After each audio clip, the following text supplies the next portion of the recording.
Alt. That sounds terrible. Seribot says, Seribot is here, pies $2.50 in Jamaica and $3 in the Bahamas. These are the pirates of the Caribbean. Seribo arrive.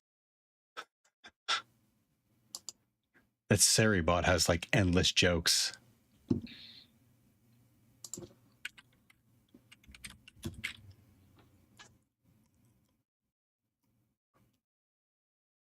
Okay, how do we want to do questions? They could probably whisper them to me or put them in Twitch chat. John says Neovamisbist says, Hi.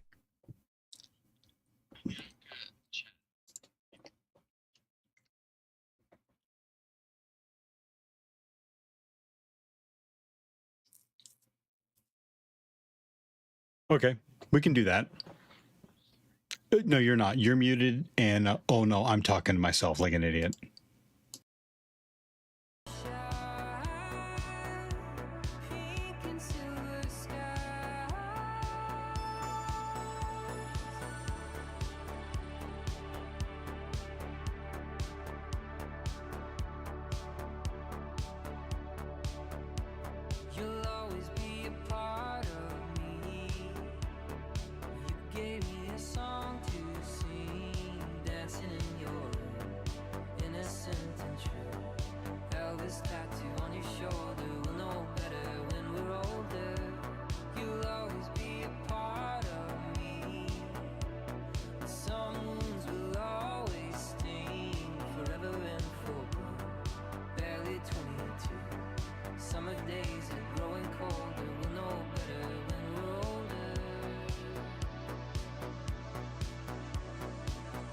Barcode Taurus says, Let's go Theo less than 3.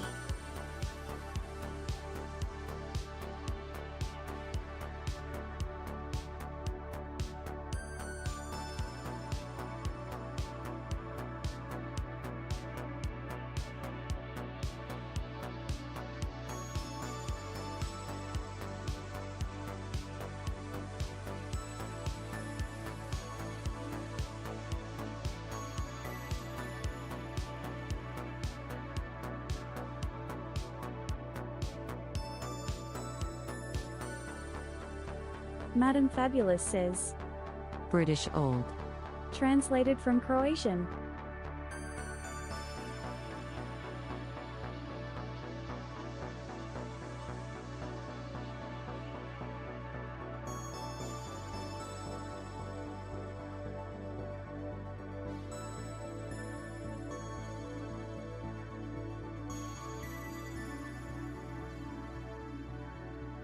Zoogs says, Old British man is here.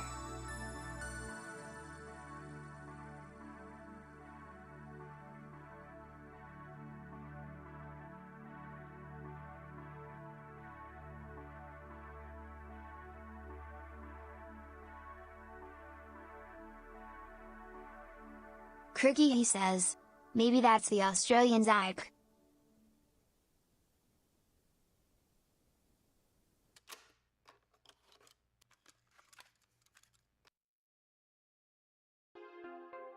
John says Neovamisbist says,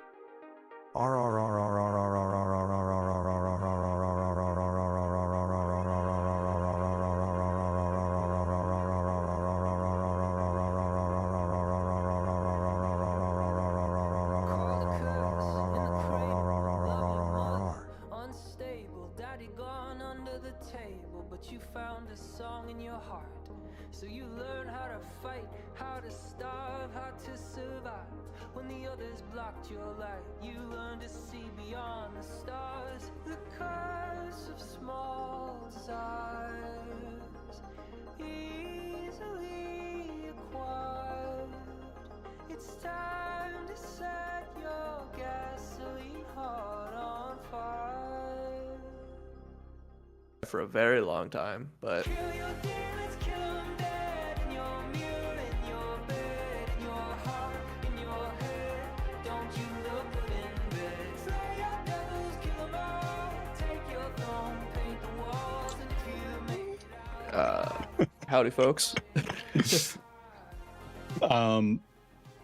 I think the chip I think the Barcoded CPU is doing a lot says, of the heavy lifting. Why is Wi-Fi pen testing always Yeah, that's such a fair. Windows? Sometimes WPS pen testing works like a charm, sometimes Right it's off rip, absolute we got a Wi-Fi garbage. pen testing What is question. best practice? Should I do fake AP or just try sniff packages?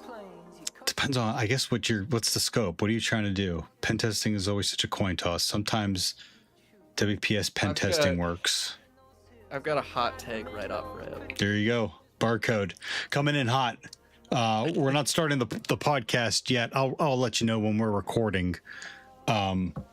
Even though we kind of are recording. John says Neovimiscus says, Anyways, You gotta remove one of the followage commands from Stream Elements XD. Wi-Fi pen testing. yep. Go ahead, Zoogs. Wi-Fi pen testing is a coin toss because you have to remember at the end of the day, it's just radios, right? You have a ton of conflicting signals in the air, and especially because and it heavily depends on the environment you're in, right? But most home routers at this point are doing 6 gigahertz, 2.4 gigahertz, and 5 gigahertz all at once. Because Barcoded rarely, says, just by default, do they The set music up kills his talk. music loud. I can't hear myself. Oh yeah, you know what? You're not. I can't do ducking for me and for the music. So I'll John turn the says music down Neovimiscus says, and just start over. Theo's Whatever head you're can saying, bounce radio Zoogs. waves. Okay. Sorry. So most of these routers are working on 3 channels, right? Like a new one's going to do 6 gigahertz, but at least they're doing 2.4 and 5. And by majority nowadays, a lot of these are set up so it's the same SSID broadcast for both of those channels instead of setting up like a 2.4 gigahertz and 5 gigahertz. That leads to a lot of conflicting stuff just as a whole if you're just trying to sit there and monitor, right? The other side of this as well is like the scope of Wi-Fi pen testing is pretty low, right? Really, all you're doing is if it's a 2.4 gigahertz, you're trying to de-auth and grab the auth packet. And if it's 5 or Put it 6 over the gigahertz, ground. you're still trying to do the same thing, right? You're trying to do WPA2 or WPA3, and you're trying to grab that hash so you can pull it down and crack it. In practice, a lot of the reason why it's kind of a iffy one is because there's not a lot of consistency in newer network cards that support monitoring mode and injection. That is not something that is I could probably prove. This is like totally a personal experience thing. But your mileage may vary very, very much, especially when you're getting into cards that can do 5 or 6 gigahertz as well. So the TLDR of this is it's a small scope plus a relatively simple system. And it's not as straightforward as I'm sending something to server and responding. You need to think of it as radio hacking. You should not think of it as like your normal systems hacking. Because you are just capturing broadcasted radio waves. You should put this in the same band as like if you're trying to, get into like ham radio, or if you're getting into like RFID or sub-gigahertz cloning or brute forcing or something like that. You need to accept the fact that you're going to have signal degradation and that you're going to have, Barcoded a less says, straightforward experience. That makes sense.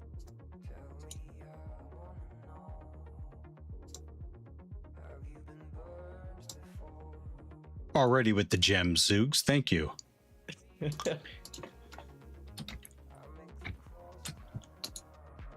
I just also have struggled a lot with Wi-Fi pen testing. My recent build was I built a little Hack 5 pineapple tetra. I don't know if I sent you a picture of that. Also, a high traffic Just network because someone is open easier sourced to that get firmware a packages, while I ago, guess. and so I've recently been playing around with Wi-Fi pen testing, and that again for the first time in a while. High traffic network is easier to get packages, I guess. Yes and no. So it's easier in the sense of with like 5 and 6 gigahertz, you're really just waiting for the authorization packet because you don't have the deauth feature that Should you had with probably just 2.4 get a gigahertz. pineapple for it instead of my pineapples. However, right, it's the like, how should I say this? The caveat with that is since you're just sitting there and waiting Not that for it, my yeah, you're more likely in a high traffic area to get that authorization packet, but at the same time, you're also more likely to have a lot of congestion, especially depending on the network they're setting up. I've actually personally ran into when trying to hack my own Wi-Fi network. I have a mesh with 2 Ubiquiti APs, and when I'm trying to pen test it, it keeps switching back and forth between the APs, and the beacon frames get all kinds of messed up. So that can be another problem when you look at enterprise networks, because most office buildings are going to be running some kind of mesh as well.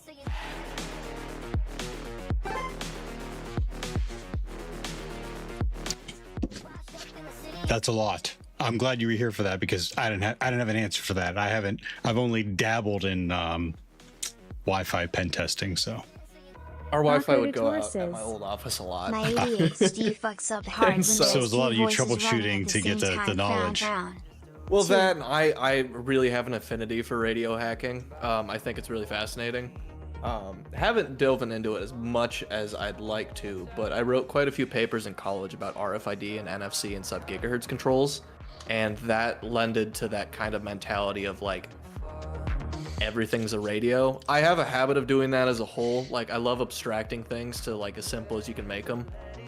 Right? It's all just electricity over a wire. It's all just a radio. Everything's a computer. But I find that helps a lot when you're coming from the like, let's understand how this works rather than how to do it side of things.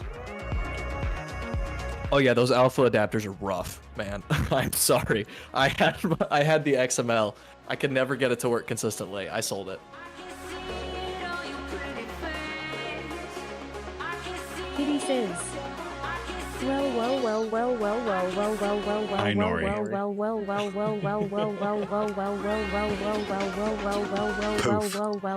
Taurus, if you DM me, I can send you some Barcode recommended Taurus. cards for So other gear. what I would recommend to do, at least for 2.4 and 5 Kitty gigahertz. says, I don't really have any look who it recommendations for is. 6 gigahertz of John Bluetooth says right now. Neovenismus says, But I can get Nori, you calm down. like the basics He is only here just for for this learning one stuff. time roll. I don't know what your like skill level is or what you're looking to do though, so tweets their own. Barcode Taurus. says, I will write my name in the Discord. There you go. That'd be good too. And once we start the interview, I'm gonna kill TTS for a little bit. We'll keep an eye on chat, pick up questions. Nori, how you doing? Spectre, how you doing? Kitty says, not seen you for so long, you was clean shaven last time. I was Now not. starting to think to send you my Christmas present list. John says Neovemismus says, Sup, Ray? The beard is pretty immaculate. I am jealous. I only have the dirt stash. So no, I saw it the other day. I think you're Nick rocking it. says, The dad Hey stash. buddy, will Yeah. you and smile, Yeah. smile. My girlfriend loves it, and you know, I'm a sucker. What am I gonna say? I live Yeah. to please. No, you're gonna say. Right on DM, Nick. Looking forward to this weekend. So what I found was that like if John says my Neovenismus sides says, grow That lighting too and beard much, is making you look 85-ish. Smile, smile. I start to look homeless. It like waves out here, and it's like really out of control. The goat Kitty like says, stays laid down. Theo's chin line has become so prominent, has become Chad. Barcode Taurus says, You get some Walter White 19th vibes channel, I coming, wrote my name. you know, and I personally love it. I appreciate that, Zoogs. Thank you. Intercept 45,032 else each year. Start. Microphone. Manage.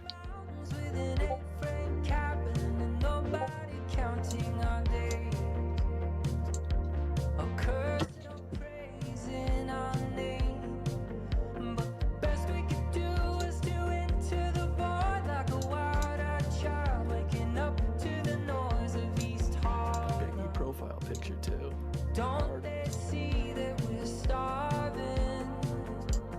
All right, so Zoogs, we're gonna start the interview here. If you see questions, let me know, or if I see them, I'll grab them out of chat. Chat also, if you are curious about something, go ahead and just put it in chat. Spectre, if you're sticking around, 5,000 bits for a full shave, huh? Then we will,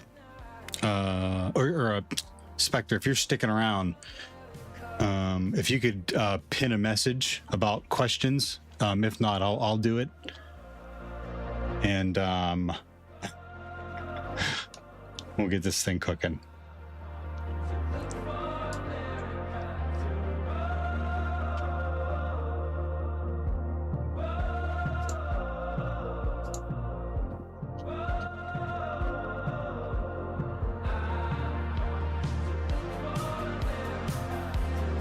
Broke TTS already. Oh, don't matter actually.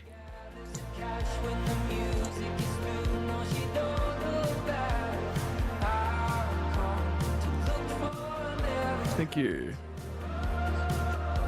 Is the music still going?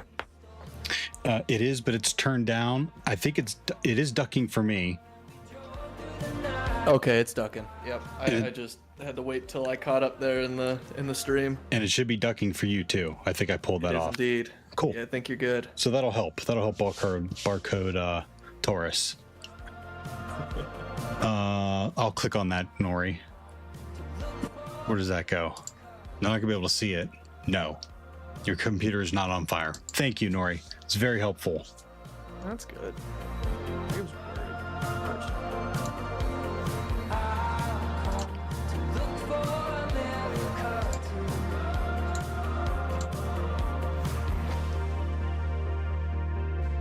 All right, let me drop a marker.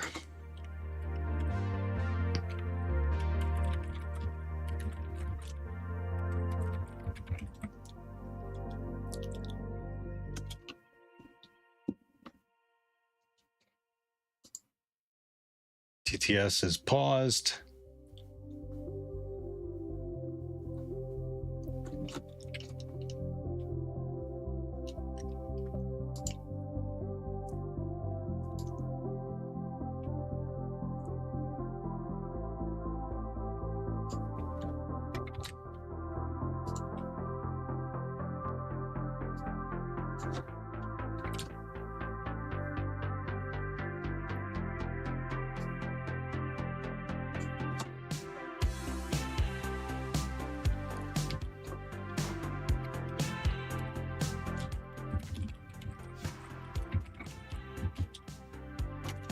Nori, I think you're being dramatic.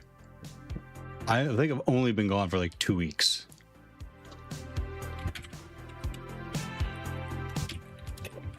I can't even get OBS to work.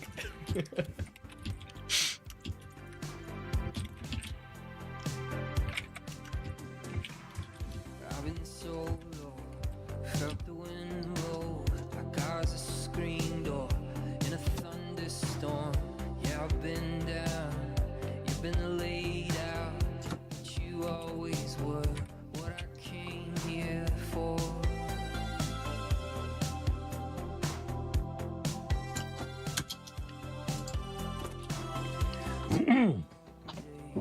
Just for my sake, for a bell to ring, for the first sting. Yeah, Okie doke. Thank you for your patience. Here we go. you, my friend, Whoop, whoop. I get up again. Hello, and welcome back to USBR Guest Cybersecurity Tips. I'm Theo, here to help you break down cybersecurity news, hacks, and how they affect you. However, today I'm interviewing Zoogs Deux.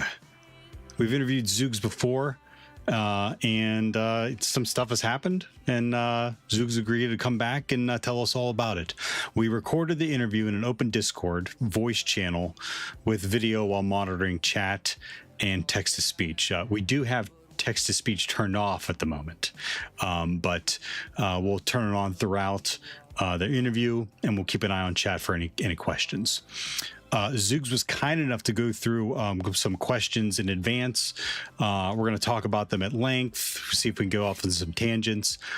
Please send any questions to me in a DM in Discord, a whisper on Twitch, or in the chat, and me or a model pick it up. So, Zoogs, when we last left Zoogs, he was just finishing college, working as a security consultant at an MSSP, and had no certs and only one cat.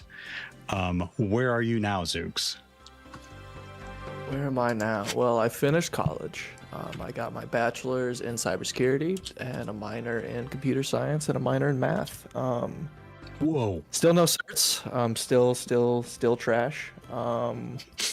And I have 2 cats now. You have 2 cats now. I don't know how. I truly do not know how I ended up with the second one, but here we are.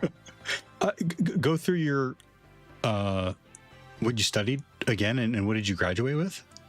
Yeah, so I got my bachelor's in cybersecurity Okay. from my state college. I am in the Midwest. Most of you know where I'm exactly, but we'll keep it to Midwest for right now. It was a pretty okay program. Nice thing about us is we have NSA and FBI field offices here, so we have a pretty decent like forensics community. So that's pretty well integrated with the program. And then I got a minor in comp sci and math because they were like 2 extra classes to do. But yeah. Okay. Yeah, that's pretty impressive, honestly. Midwest is the closest we're getting to your location, unless you know Zoogs more personally. How old are you? Are you comfortable telling us that? Yeah, man. I'm 23. Good for you. 24 this year. Yep. Things are starting to hurt. Being adult is not super fun. Well, that's what we were talking. Taxes this year. That sucked. Oh yeah. Oh yeah. And we were talking about that briefly while I was getting everything set up. About not about everything hurting, but about taking care of your body and exercising and all that. Yes. So I had a friend who's a personal trainer and has offered their services to me, and I am regretting my decision. I can barely walk up and down the stairs. That's how you know it's working. I know, but I mean, in the end of the day, right? It's just here I come with another hot simplification. It's just how much can you exhaust your muscles, right? Mm-hmm.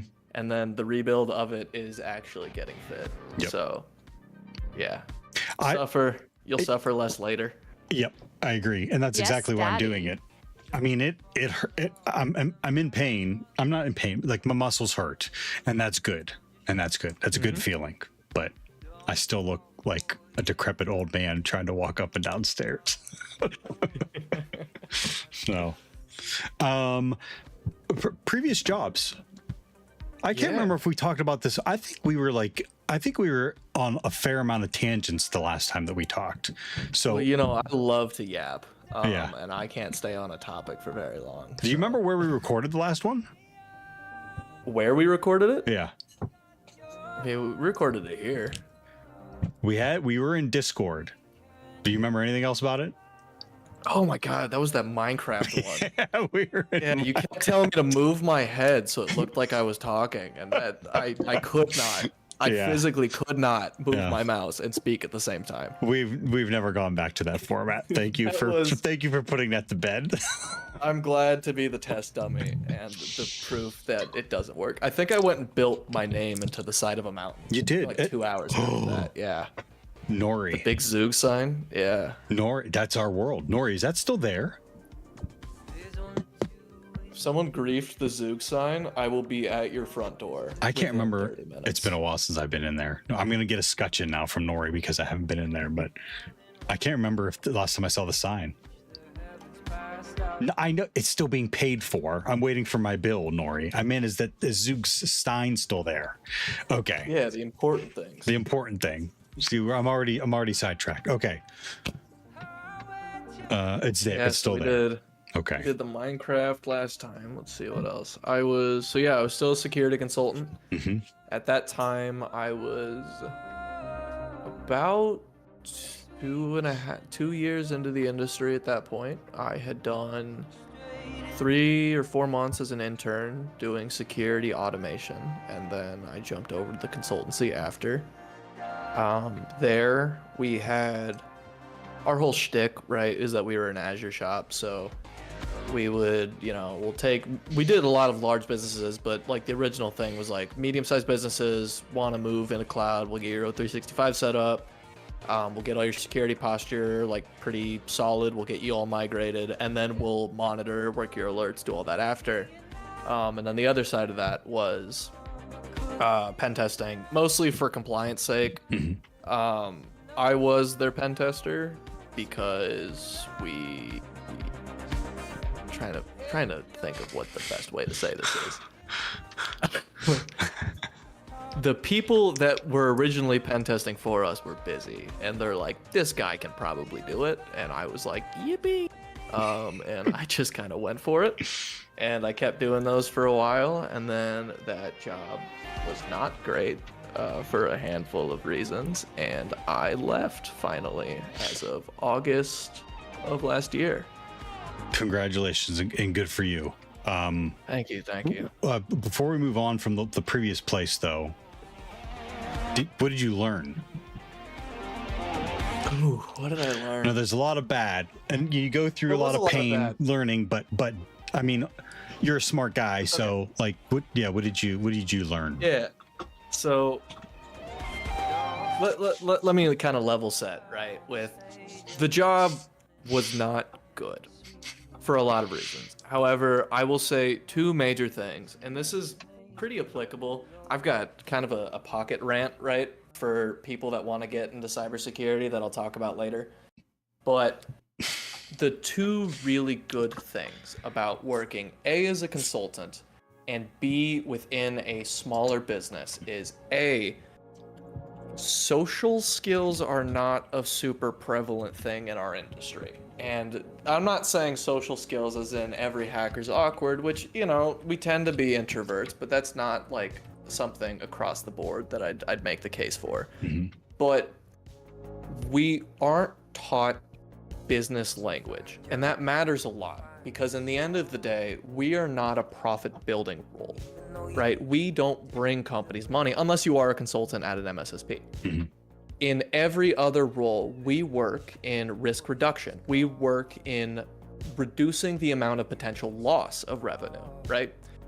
So you have to sell it like that. And I think working as a consultant helps you do that because while it's easy for me to tell you, hey man, like we should probably be using MFA and like we should definitely be scanning our applications for at least some baseline vulnerabilities, and it'd be good if we like check to make sure that our vendors aren't storing all of our client credentials on like, you know, an S3 bucket or something like that, which happens. Trust me, it does. And while I'm not going to give specifics, I've seen everything that I just listed, right? So while it's easy for, and even for people not in cybersecurity that are just generally technical, it's easier to make that justification.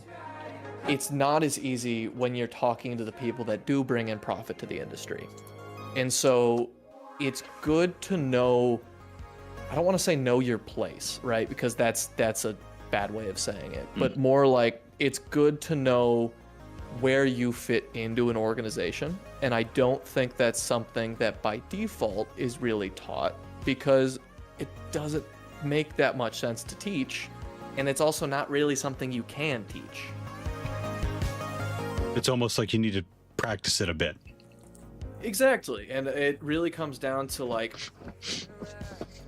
in the end of the day, and I'm gonna try and keep this as jargonless as possible because I don't like using the business jargon for it, but there are stakeholders in everything you do, right? There's stakeholders for every resource, and it matters.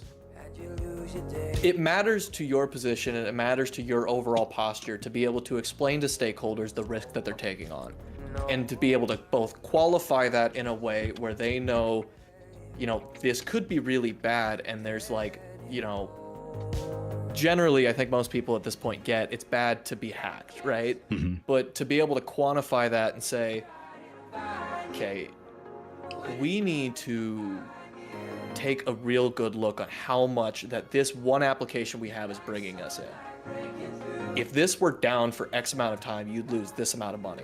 Now let's say that this hack didn't take it down, but what if we had to regress 2 or 3 weeks into a rollback because we had some incident and we weren't able to figure out what exactly they did? Well, now we've lost 3 full weeks of data. If we have persistence in our client data, then that's a huge amount of money. That's right? quantifiable. And a huge loss of, exactly, a huge loss of relationships. And even now that I'm not a consultant, I'm doing that a lot. I mean, that like a considerable amount, I'm still having these conversations. And it is one of the things that kind of sets me apart from some of the other analysts that I work with. Yep. Let's talk about it a little bit more. But first, it'd be terrible if, and thank Jess. Jess, thank you for your resub. Thank you for popping in chat and saying hello. Zoogs, you better say hello to Jess, or she's gonna have to kick your ass. I don't want that. Hi, Jess.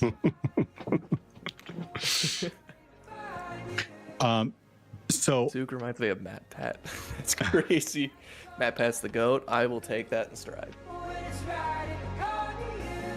So, yeah, there is something like you have good you have good communication. Not you, but like people in our industry have good communication skills. I think amongst each other. I think we understand Exactly. the It's very easy cybersecurity for us to lingo and explain everything. these things. Yeah, absolutely. But yeah, you're right. And some people are naturally good at talking to bosses. I was talking to my boss today, and I did not sound good today. But yeah. My point is that it's a skill that you can practice. So I tell people as much as possible to go to meetups, meet people.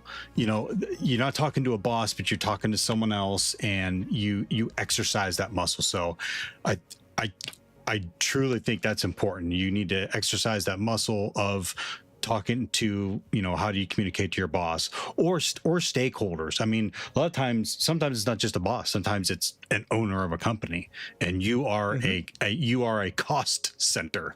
Exactly. So you need to know how to communicate. How you feel about that?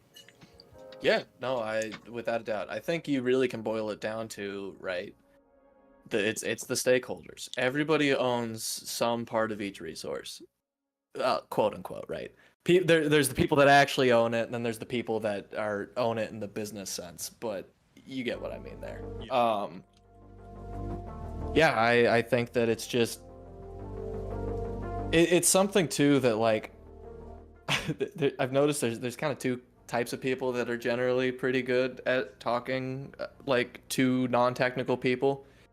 And I'm definitely the latter of these two. The first is the ones that like understand business lingo and can talk in that like very corporate-y sense. I'm terrible at that, but I just have a ton of unearned confidence, and so I just talk anyways. But are you bad at all the jargon? I don't think you're bad about communicating that this is costing money or this is saving money. I'm definitely bad at the jargon side of it. Well, and I think that, in my opinion, that, I think any boss understands costs money or saves go money. ahead.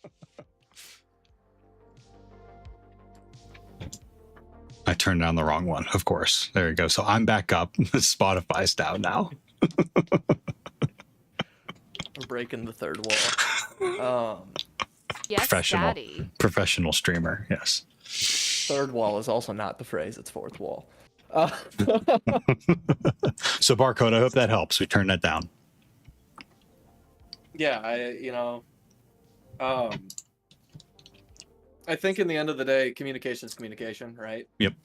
It definitely helps for some people to get across the business lingo side, but I also, and the reason that I even brought this up is, I feel like that kind of presents a situation where people take that as cybersecurity talking over them, or like in kind of a holier than thou context, which is really objectively easy to do. Yeah, right? it is. It's not hard for us to do that because we're the people that say, guys, this is like bad, right? Like here's all these technical reasons why this is bad. Here's all this money it could cost you, and you guys aren't fixing it. Why aren't you guys fixing it? Because a lot of the time, while we are on the remediation side, a good chunk of the industry is more focused on detection, and then remediation's passed off to like sysadmins, tech people, but not necessarily security people, right? Yep. And that's kind of the killer with that is if you use the kind of business specific jargon, it's very easy for us. It'd be easy for me to go out and be like, well, you know, these stakeholders for this, you know, office application are costing the company X amount of money, and to just kind of keep going in with that and why haven't you fixed it, instead of kind of baselining a little bit better. Yep. That makes sense. All right. Moving on.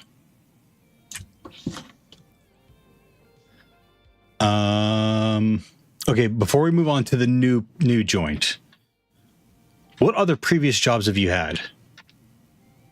Like before cyber? Yeah, you don't got to go in depth with them. Just rattle them off, if for whatever you're comfortable with.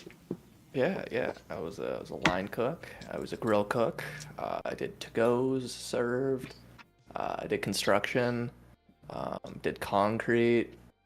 I managed a pizza place. A lot of random side jobs. Did like data entry for a summer. Selling random stuff. Yeah, just I really didn't do anything tech oriented until actually I do I like to make jokes about this sometimes. I literally did not have like a working computer until I was 19. Like I had like some shitty laptops as a kid, but like I built my first PC when I was a freshman in college. 19. I didn't really do technical stuff in high school. And you're 26 now? I'm 23. 23.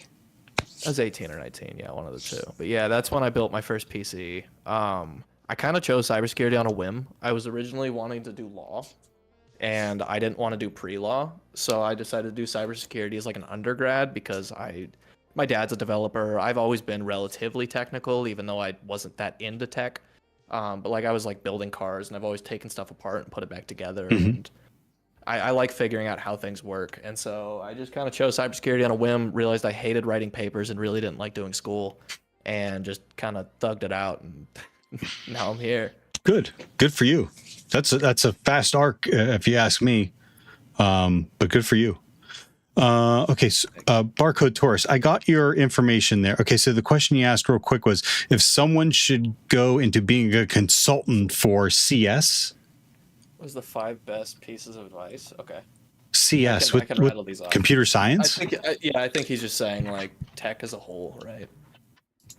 My first thing I'd say, honest, this is a little bit of a doomer take, so I'm sorry to preface. A what take?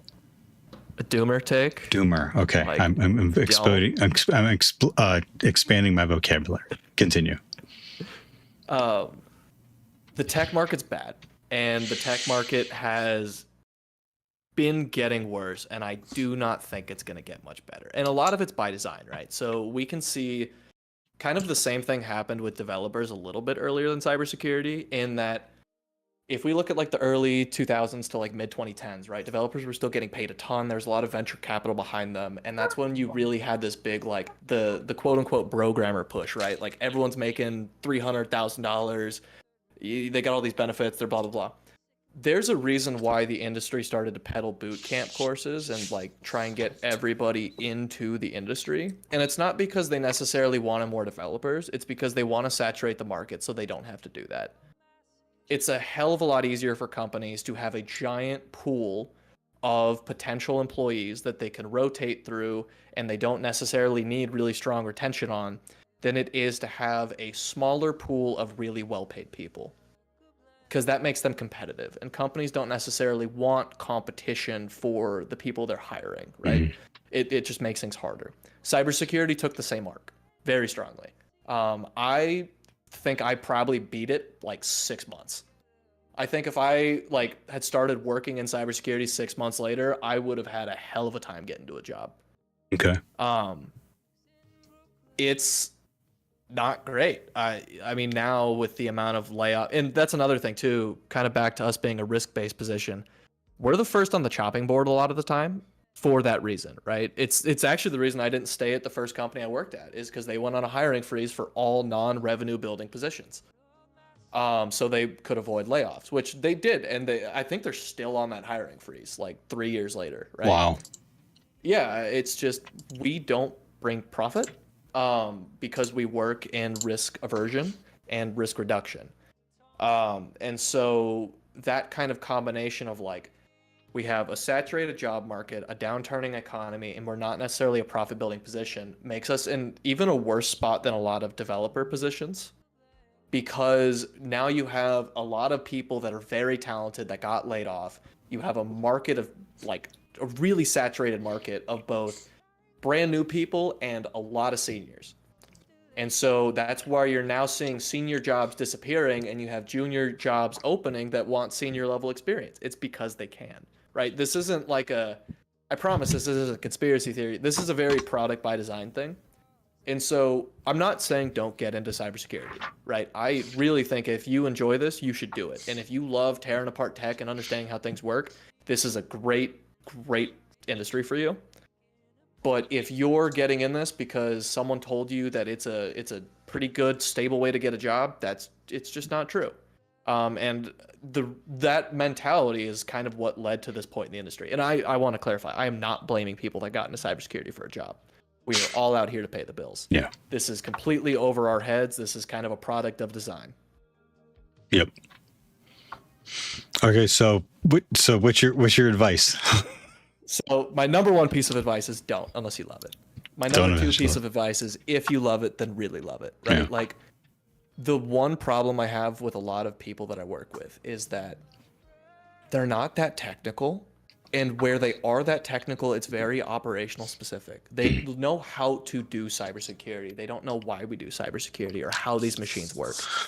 I enjoy working with pen testers and red teamers more, even while I'm in a blue team role, because they have a fundamental understanding of how things work. Because as I always describe it, being a hacker is being the world's shittiest reverse engineer, right? Like we tear things apart, we figure out how they work, and we try and put them back together in some way that we like a little bit more. Mm-hmm. So probably diversification of your abilities would probably be a good idea as well. Well, diversification of abilities is definitely, yeah, that's another thing that just kind of sucks about being in cybersecurity is like developers need to know one framework and how to do like one application or the one thing that they're doing, and they typically need to know how to do that pretty well, right? Cybersecurity, you're going to be put in a position where you need to know all of it. You need to know how to code better than you need to know how to code better than the developers. You need to know systems architecture better than the sysadmins, because you cannot defend something or attack something without understanding how it works. Yep. That's why that foundational networking, foundational coding, dev is so important. Yeah. And people try to skip over that, and yeah, I agree with you. Barcode, black hats don't know more. I will go into that later. I mean, we could just touch on it. Like you can buy those things off the shelf now. So easy. Yeah. And you're always looking for the lowest common denominator. There's a very common saying in blue team security. It's like blue team always has to be right, and the black hats have to be right once. Right. Yep.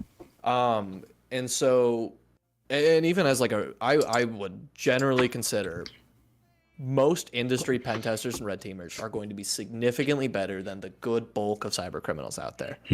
And I'm putting like financial cyber criminals. I'm not talking about like nation state kind of thing. Yeah. Because, everything is a time versus resources equals reward argument. And no one has more resources than countries. So.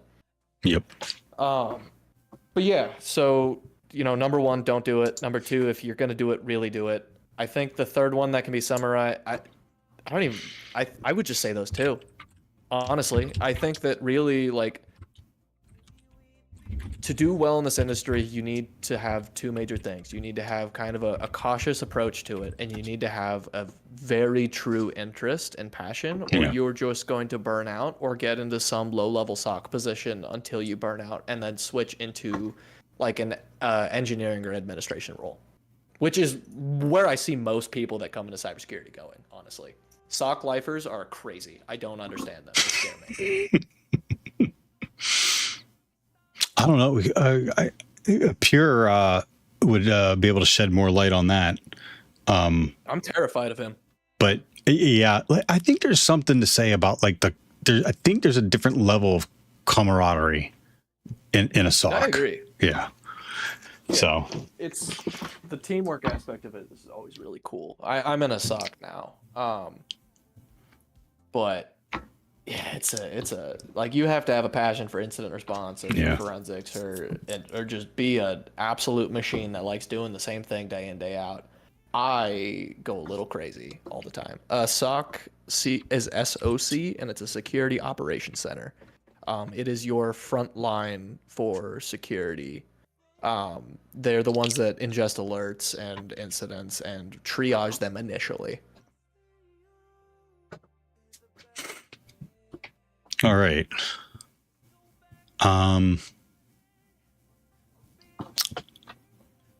What coding language, scripting languages do you know? I mean, I don't know many well, but I know a lot of them.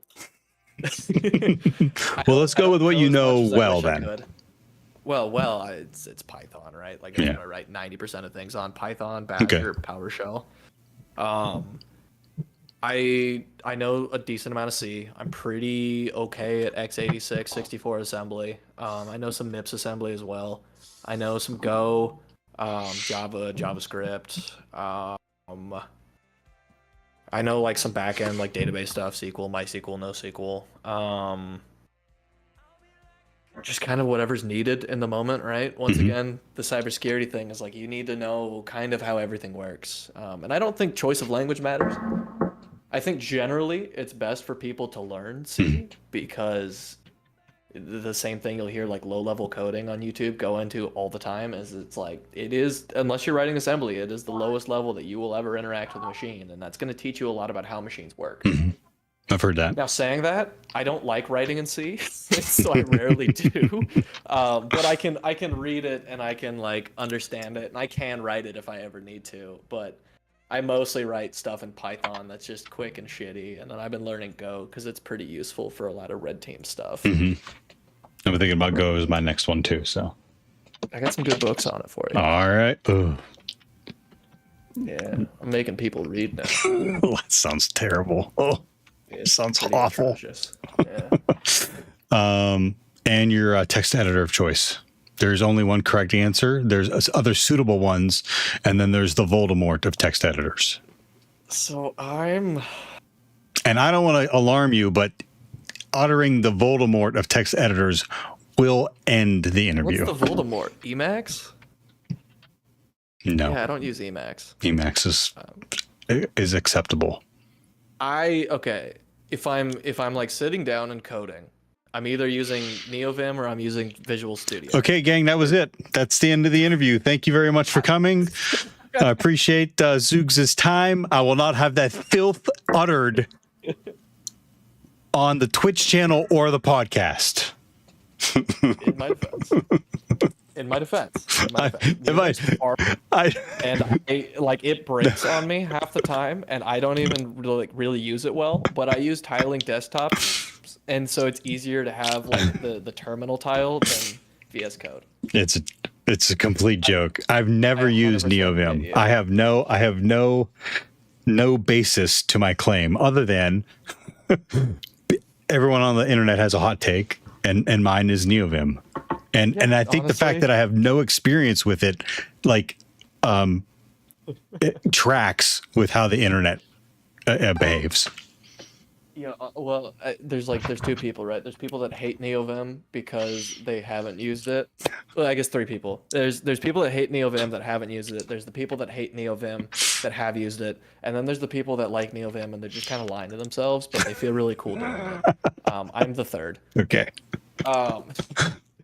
But Nano, like day-to-day stuff, if I just need to mess with a file, I'm just going to use Nano because it's easy and quick and launches, easy. And I don't have any plugins installed on it. So yeah, smart. Dirty Gremlin, thanks for the follow. A Pinnock Gamer, I thank you in chat, but thank you for the sub. Okay. We talked about education level. Okay, so now let's talk about the current role. Yeah. So where are you at now? Back in a SOC. I'm at a SOC at a very, very large company, and doing the corporate thing. We are a 24/7 SOC. It's been okay. I came to this company not because I love Blue Team or because I love a SOC, but because the woman that taught me everything I know works there. A, and B, because they have a full-time internal red team. Okay. I am gunning to move to that red team. Good for you. Before we move on, I want to shine a light on something that's important that people need to, if you're watching this, like, how do I get in, or what's something I can do? take from what Zoog said was that No they people. knew someone people. in a role, and I am such now look, a nepo baby. but that's not. Oh no, like legit. I am, and I will say That's this not in my whole chat. nepotism. You're not related It is- to. No, you're not it is- related. it is- I don't care. It is. I am an industry nepo baby, and that does not mean that I do not kick fucking ass at my job. Oh, right? oh, okay, I gotcha. Yeah. Well, Every foot in the door I have gotten is because I knew someone, and Yep. that's another really important thing, especially with how the industry is right now. Your credentials do not matter. yeah, well, You can have a baller. I They wouldn't say matter they for don't HR matter. Requirements. You're right. They're Yes. still not going to get you a call back. Right. And But I you can can't. prove that they matter for HR requirements because I got hired as a senior analyst and then knocked down to a mid-level because my years of experience. So, barcode Taurus network is everything in general. Yes, but I don't think of it as just networking and checking the box and saying that you have a friend on LinkedIn. Like, get to know people. Think of it like professional relationship building. Because the next question I'm going to ask Zoogs is, how long did you know this person before you started working there? Oh, like 4 years. She taught me literally everything I know. Right. So, like, and that's my point. Like, there's a relationship that's built there. They got to know you. You got to know them. They helped you. Like, it's more than just networking, gripping and grin, telling someone your name and wow, long seminar today. That kind of shit. Like, it needs to be more than that. I mean, your LinkedIn followers aren't going to do shit. No. Most states, if you are in the U.S., have a local DEF CON group. Find them. They're all pretty cool. Ours is Baller here, where I'm at. And it's actually how I know most of the industry around my city and state.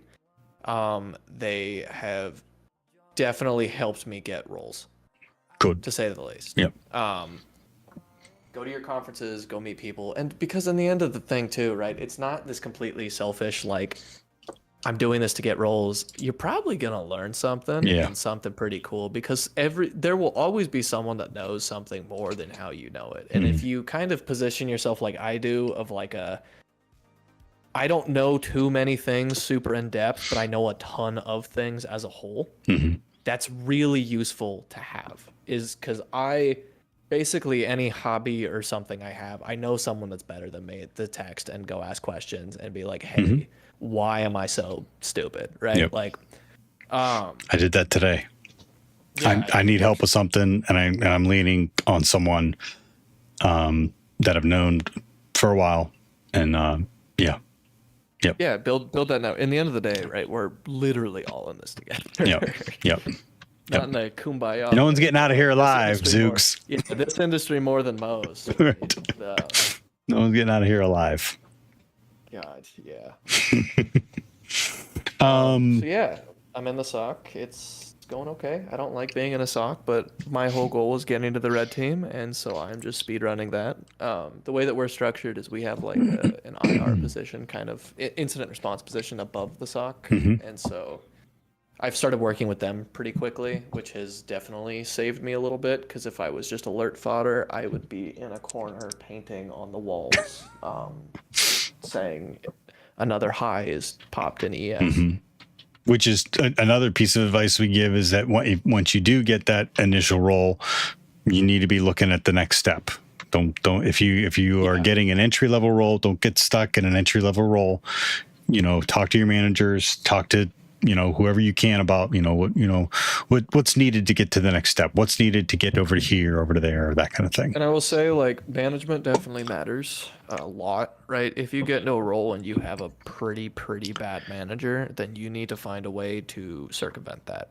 But by majority, at least in my experience, most managers are generally on your side. But remember, that does not necessarily mean the company is, right? Regardless, like, I'm kind of the worst at saying this at the same time because I'm very guilty of this. Is like, don't kill yourself for a job, right? Don't let a company run your life. And I'm very guilty of this because I did it at my last company. And I do it a little bit here, but remember, at the end of the day, like, your company doesn't really care that much about you. That's kind of my earlier thing. Is there's a lot of replacements available, so be good. Entrench your feet, make it hard to get rid of you, and try and make the moves you can. but don't like sacrifice yourself or your morals to do so. I really hate our industry has a lot of like really strong kind of grind culture to it, and that kind of comes with that like tech bro-esque thing that like followed up with like, oh, you know, this guaranteed job, go make a ton of money. You just got to work hard, know everything. That's a bad way to look at anything, in my opinion. Yeah. You should work hard because you love something or because you're interested in something. You should not work hard because you're looking for some kind of praise for a faceless organization. Yeah. Yeah, do it because of your principles. But you also, it's a balance, and you got to take care of yourself. You do. Yep. Yeah, I mean, like, listen, go learn. Like, this stuff's a lot of work, and to get good at it, it's gonna be a lot of work, and to get good at it fast, it's gonna be a ton of work, and you are gonna make sacrifices, but you should be making those sacrifices for yourself, right? Not for some company. Yep. Agree. So we talked about the job market. Yeah. Now, did you already do your pocket rant about cybersecurity? I feel like you did. I have so many pocket rants, Leo. I love to stand on my soapbox. I have so many more. Yeah. Let's see. I mean, pocket rant about cybersecurity. Where do I even start? I'll actually take another one off of your list there. Okay, there you go. Employers' expectations in your current role. Yeah, that's fine. Yep. Because I'd actually like to kind of talk about the contrast between my two roles, because I think it's really important to make this distinction. And it's a little bit why I also said, sorry, I'm like half looking. My two cats are fighting again. Hey, pick something else. They're like trying to kill each other 80% of the day. The other 20% they're sleeping. You got to take care of them? It's no problem. No, it's fine. I'm kind of hoping one of them wins so I can stop dealing with it. But so far they seem to be pretty evenly matched. Yeah. The smaller one's a lot faster. So anyways, so like an important distinction on expectations and hours worked and that stuff. My last job, I probably worked less total hours than my current job. But every hour of that was very like, I'm on the bleeding edge. We're going to die. Like, I am hooked and chained up to the asteroid. I have a mouth, or I have no mouth. I must scream. Like, just like that. And that's something that happens in small companies, right? You don't have the backing. And what makes that really good is I learned a ton in a very short time period. Yep. At my current job, which is a gigantic company, once again. Like, I'm not going to drop where I work, but in the industry we're in like the top 5, like top 10 in the world. Very cool. So, I don't know, whatever. I'm not seeing the top 10 money, but not yet. Give it time. Compared to a small company, I have resources and I have backing, but even now in this giant organization where we have a ton of teams, like there's a lot of places where my knowledge is not matched anywhere. Like Azure specifically, because I worked at an Azure shop, no one can touch me in this organization on my Azure knowledge. And I mean like out of developers, out of engineers, out of security, out of the architects, no one like has that totality and knowledge that I do, because they've all been in these segmented roles. I had to learn how everything worked in totality. And because we're selling another service that we don't own, I had to learn on how I could improve that service enough that they wouldn't just hire their own Azure architect and set it up. Right? And so I learned all the hacky things, and I learned how Azure like really works. How did you? I learned how, Yeah. What did you all like? If you could like. Yeah. Like quick, dude. Like, yeah, don't deep dive, but like, what have you set up? What have you done in Azure? What have you set up? What have you done? Well, I mean, I've set up tons of environments from complete scratch at like various sizes of companies. I've built out like giant amounts of analytic rules and alerting. I built out like custom repositories before this was offered, so we could maintain all of our alert rules across all these tenants without having to go and manually update them. I built custom logic apps that would bring in threat intelligence information. I built other automations that would like auto update from a SharePoint file, so you could like designate VPN IP ranges or admin accounts for alert enrichment. I pulled apart. So here's the thing about Azure is just a bunch of REST APIs. Like that is all it is, all across the board. Most of the Microsoft O365 stack is this, except the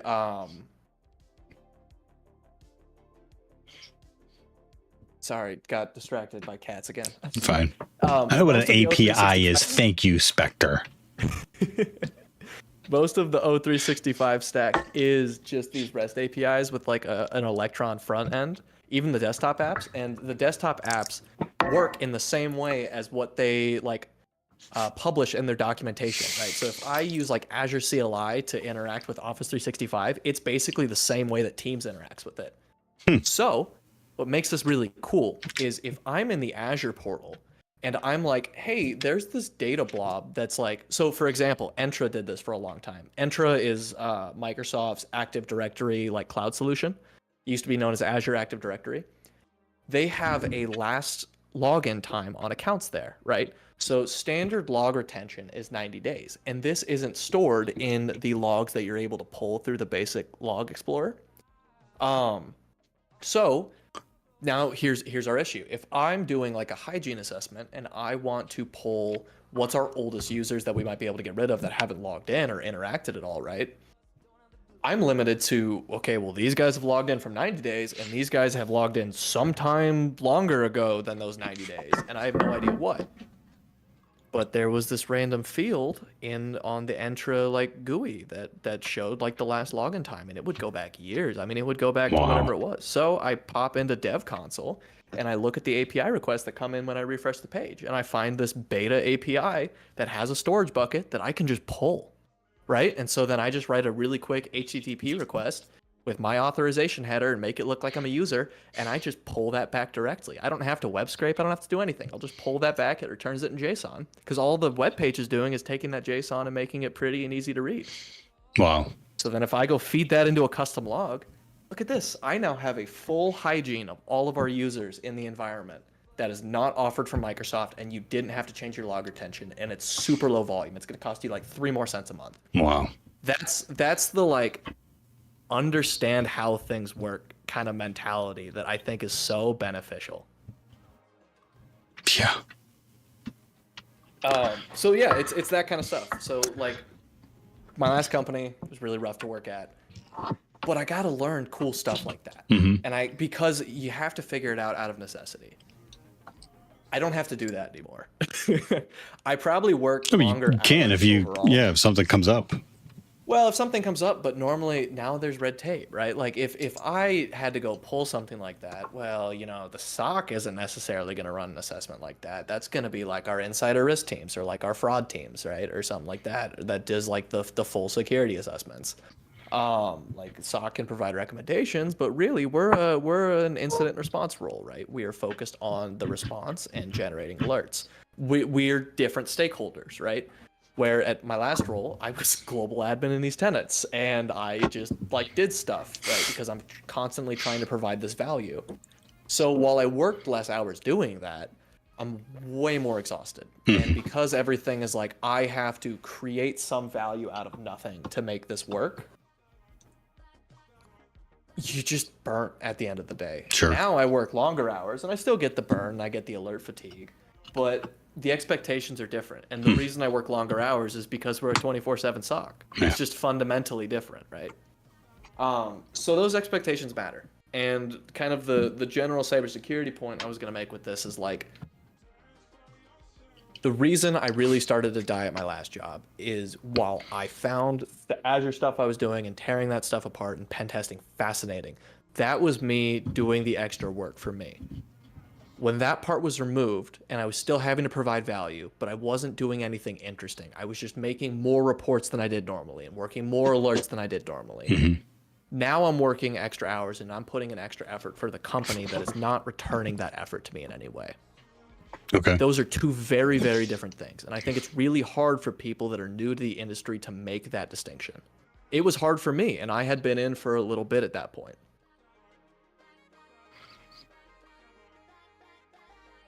I'm waiting till you see the message. There we go. Hi, Kay. huge K fan, and thank you, K, for all the advice and help and Yes, my friend that taught me everything I know, Chad. That's the one. There's a clip, an old, oh my God, 4 years now? Oh my God, maybe 5 years old. I was learning how to do Bandit, and Kay started hacking away on the box that I was working on. Yeah, she did that to me too. She was way nicer when she was helping you, though. It was... She was so mean. It was like a magic trick. It blew my tiny mind. Not much larger than it is now. Blew my mind. Very cool. Okay, thank you for stopping by. Ragano's in here now. Good to see you, Ragano. Agree. Understanding how things works is beneficial in most walks of life. Agree, 100%. And Tagora, Hack the Planet. Good to see you too, sir. Also, John, I do use Arch. I am, in fact, sweaty, and my machine is broken all the time.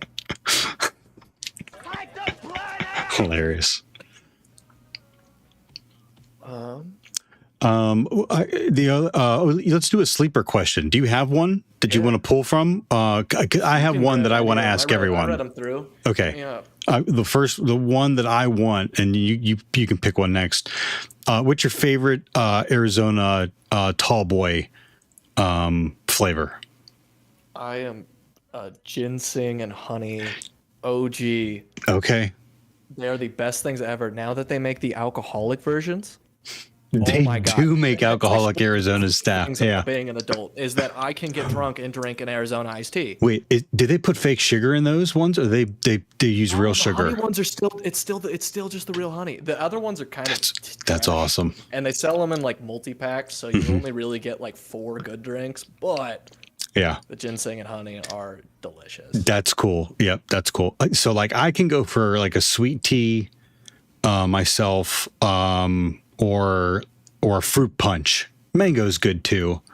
But a sweet tea on a hot day, man, that hits the spot. And if you could find the place that's selling them like 2 for $1, because they'll do that around here. Like Walgreens does it. There's a couple convenience stores that do it too. Their shelves, like if you don't get there early enough, their shelves are obliterated.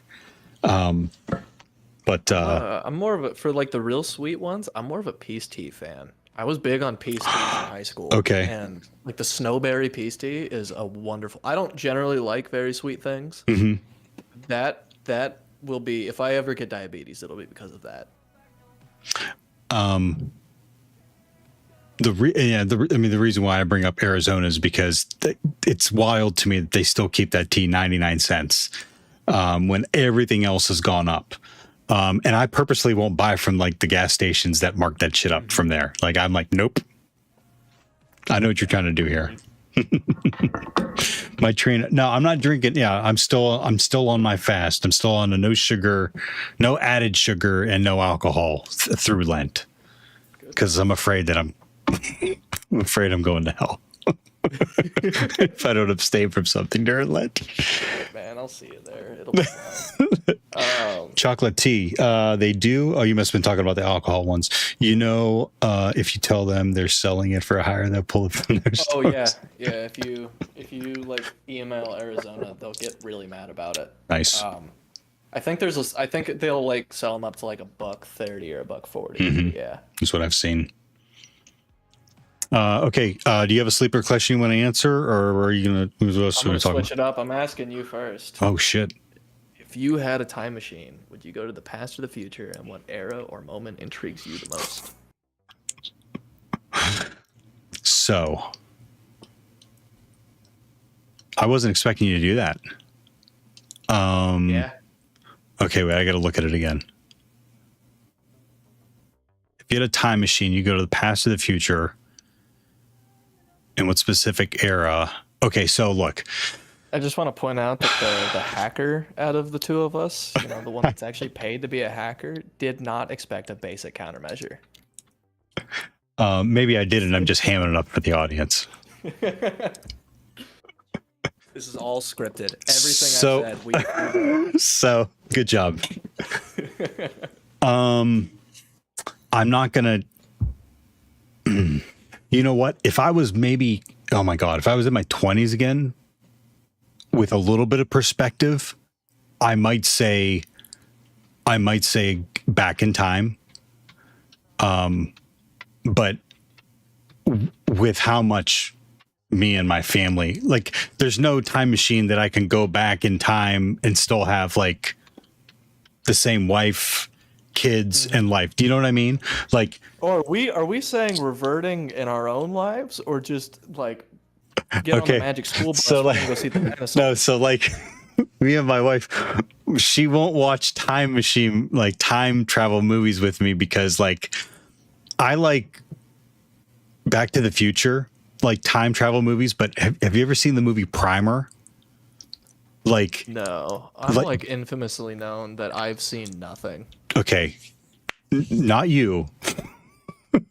I mean, if you have spare time, Primer is like time travel on steroids. It is like it's ridiculous. Like, there's alternate timelines, like different versions of you show up. Like, it's like, anyways, my point is like, what's my point? My point is like, if we're gonna go and if we're gonna say it an alternate timeline, like you get an alternate timeline if you go back. I'm not doing that. I'm not doing that. I'm so grateful for the life that I have. There's some things that I regret doing, but I've learned from those things and moved on. So like, I'm not going back. But ahead in time, I would like to pull a what was the dude from Back to the Future? Biff. And he stole he went in the time machine and he got the almanac. Yeah, that's what I would do. I'd go. yeah, that's fair.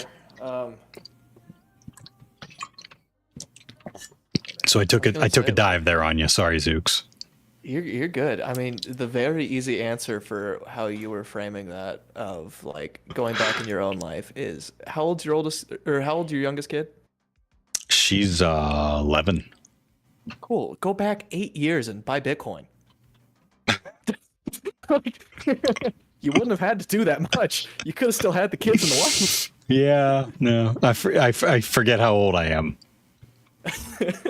See, now I'm thinking in real time about the answer that I gave. I'm fine with the answer I gave.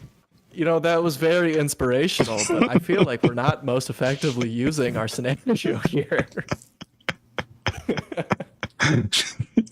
My time travel options just got not code reviewed, but yeah, you could have gone back like I could have gone back 2 years and made some money on Bitcoin. You wouldn't have had to do that much. Yeah. Could have pulled out like a second mortgage, dumped that in Nvidia, and sold like last month. Yeah, really. Good one. Okay, what else are we talking about? I think we hit on all the normal stuff. Like, we already got into like relationship, professional relationship building, which is what I like to do. Oh, let's talk about out of your comfort zone. That's always a good one. Getting out of your comfort zone. Oh, I'm so ready for this. This is like my favorite rant to go on. So, like, in my opinion, like, I genuinely don't think that. I think you learn the most when you're outside of your comfort zone. You have to be vulnerable. You have to, you are being vulnerable. You're asking questions, or you're learning, and that's vulnerable, and that's the most awkward. You're out of your comfort zone when you're like that. So, what's your take on that? I'm gonna take this on two sides. I'm gonna take this on a weirdly philosophical angle, and then I'm gonna take this on the technical side. On the weirdly philosophical angle, you are constantly living in the past, right? Like, it's just how life is. You are nothing but your memories. And the first time you ever do something is going to be the most that you remember it, right? It's why days seem to fade away once we get into a routine of doing something. It's why, whoa, I didn't know. When you're in school, I didn't realize how philosophical you were going to get, but go ahead. No, it is like. And Kim, we got to get to a question chaos. Keep going. Yeah, I mean, like the first time you do anything is gonna be the best you remember it, and that is effectively how you live the longest life, regardless of anything else. You can be 103 years old and have done the same thing for 60 years, and you can die at 70 and have done a different thing every day. And in the experience of the person at 70 is going to have lived longer, because your brain's it has a limited capacity, right? You will forget things. Neural pathways will stop being formed. The more different things you can do are important. Now, on the cyber angle, that neural pathways argument agrees again. It's actually why, this is a weird tangent, it's why DEI initiatives are so effective when they're actually done properly. Like, not like a pandering, like, we're a good progressive company. Just plainly stated, just different, multiple, varying viewpoints, period. Yeah, it has been proven time and time again to lead to profit growth. Agree. Like, across the board. It very, very rarely fails when implemented in a way that isn't just pandering. Yeah. So that also applies for cybersecurity, right? Not just DEI initiatives, but just learning. Yeah, and in chat, we're not going deep on a DEI thing. That's not what that is. We'll all, and if I'm reiterating this wrong, correct me, Zoogs. This is multiple different perspectives and viewpoints. Yeah, I mean, regardless of your standpoint on blah blah blah, this is fair, this ain't fair, whatever. I don't care. Yeah. Flat out, it does build profit. Yeah. Being in an echo chamber is bad for business. Agree. Period. It's Good been for proven. Good for some of the people in charge. But It's it's always bring it nice back. when you're in Bring charge it. to not have a dissenting opinion. Bring it back. Bring it back. Bringing it back to nerd shit. It's super useful to know a bunch of different things. It is actually, I think, a very strong reason why I've been relatively successful in my career for how short it's been. I've been in the industry for less than 4 years. I have had, I'm not technically a senior by title, but for all intents and purposes, I think Kay can agree to this. I am a senior in this role as well. I was a senior at my last role. And it's not because I'm necessarily that good at anything, but it's because I know a lot of different things. And it kind of goes back to that earlier thing I did where I was like, we're talking about Wi-Fi hacking. In the end of the day, it's all radios, and you should look at it like radios. And why I haven't been in tech that long, right? Like, as I said before, I built my first PC when I was like 18 or 19. I didn't really care as a kid. But as a kid, I built cars, and I took things apart, and I figured out how things work, and I worked in construction. I did like plumbing and all these different things. That still applies. I still just love taking shit apart. That whole Azure rant I went on was just me taking apart Azure and just figuring out what's a neat thing I can do with it, right? Before they figured out how much money you were wasting. Yes, continue. Yeah, that too, right? But like, not you were wasting. That can get away from you if you don't keep an eye on it quickly. It makes sense to learn as much as you can about as many topics as possible, right? I am a security analyst. I have a focus in offensive security, and my goal is to do offensive security. Outside of that, I build electronics, I build cars, I play guitar, I read a lot of philosophy, I am really into fitness, like all of these little things, and they all matter. I am constantly able to abstract things that I haven't done to things that I have done, because I am constantly trying to get out of my comfort zone and learn as many different things as possible, even when they're not tech related. It's easy for me to say, this is why your Wi-Fi stuff is having problems, because radios are radios, right? Because I can abstract this to what I know about like sub-gigahertz conflicts and like the problems you'll get with like NFC readers if they're too close to each other. And it's easy for me to say, everything's a computer because I've worked on like HVAC systems when I worked maintenance, and in the end of the day, it's just an embedded controller that's just a computer, right? It's not that different. Or like your router, it's just a computer with multiple network interfaces, right? At the end of the day, they're all the same. Being able to abstract from something that you know a lot about or you know how it works to something you don't know how it works is essential for understanding how anything works. And I think that it very strongly shortens the learning curve that's going to be so prevalent in cybersecurity. It's why I think that, while I hate writing C, you should go learn C and you should learn how the computer works, right? And it's why I say hacking is being the world's shittiest reverse engineer. Tear it apart, figure it out, go learn all the stuff, right? Yep. It's nice to prioritize things, right? Like I could definitely do better at that when it comes to learning stuff, but that kind of comes down to the individual. Some people are really good at staying on one topic and learning everything about it. I'm not. I'm awful at that. I do a little bit of just chasing the dopamine to a point. I have a side rant on chasing the dopamine and ADHD if we have time. Well, then yeah, it's just really let me just really quick Yeah. summarize. I'm sorry. no. It's really important to just go and try and learn stuff. If you get the tiniest inkling of this might be cool, go learn about it. Yep. And if you don't like it, you've lost nothing. Yep. Especially when you're younger. I mean, do it always, but especially when you're younger, when you have just a little bit of a safety net to try all kinds of different things till you find the thing that you're like really good at and you're passionate about. Like, yeah, that helps a lot.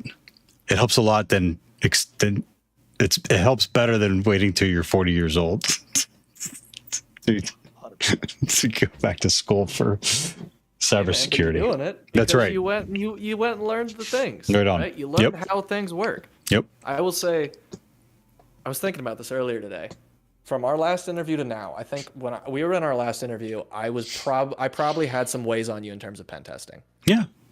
I don't think that's the case anymore. I think that if you and me went 1-for-1, you'd smoke me. No, I 100% think it's true.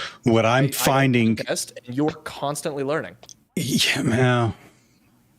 What I'm finding is that my gaps in basic, this is why I talk about it. My gaps in basic networking is coming back to haunt me. But I'm going to get real good at it quickly here now. You'll learn how it works, and then it'll make sense, right? Yep.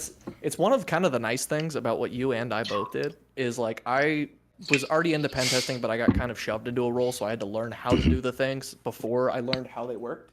Yep. Now that I've spent the time to go back and learn how they work, it's just cemented a lot better. Yep. I agree with that. Yeah, and because you were going for the industry, you kind of had to do the same thing. So it all works out. Yeah. But that's the importance, right? Just keep learning. Go do the stuff. That's why I'm saying you'd smoke me. Like you've done the work, you've put in the effort, you've done the things. I haven't. Well, thank you for those. Thank you for those kind words. Yeah, I always feel like I gotta, I'm behind and I gotta work on some more. So thank you for that. Wow, that's always a good place to keep yourself, right? That'll just drive you. Depends on how much you're motivated by spite. I'm very so. Okay, thank you for those kind words. Having. And in case a lot of the reason why I do these streams or I show myself trying to learn these things because of how helpful Kay was when I was first starting out. So thank you for that. So Kay wants to know from both of us what is your coolest cybersecurity related fun fact? Honestly, my favorite one to say is the one I said earlier, that Azure is nothing but a front end on a bunch of REST APIs. Okay. So that applies to most cloud, but Azure specific, like most of the Microsoft business products are like that. okay. So I have two. So one that I've been exercising because quickly, my roof needs redone. It's not leaking, but it's old, and we have a lot of the storm chasers that run around, and they're not doing it right now, but the roofers are going around because it's getting warmer and they got to get business. Okay, so usually one of them asks me what I do for a living. So like a cool fun fact is that I do penetration testing for the federal government, and watching their reactions is fun. But the other one is telling people about evil jinx, and Kuba Gretzi calls it jinx.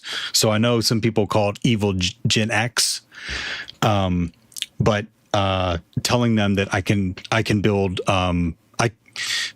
telling them that I can steal their multi-factor authentication tokens is always fun and gives them a good like step back moment. Brother, Pebble, I don't know. I know what you're saying. It's not. Dude, the guy who made it calls it Evil Jinx. He doesn't call it Evil Gen X. So, Yeah, but doesn't the guy that call it GIF call it GIF? I don't respect that at all. Pebble. You can create it and still be wrong. That's all I'm saying. Well, it is, however, Evil Jinx. I am in agreement with that. Pebble is firmly wrong. Yeah, no, I'll allow that.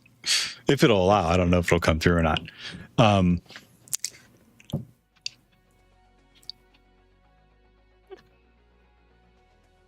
Whatever.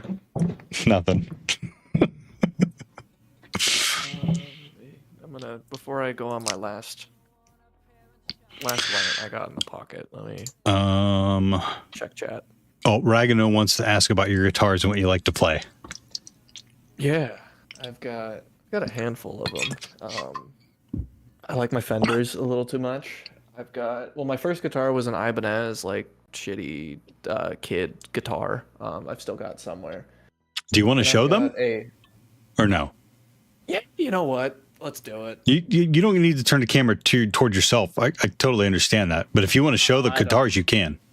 I don't honestly care. I'm on video in most of the voice chats anyways.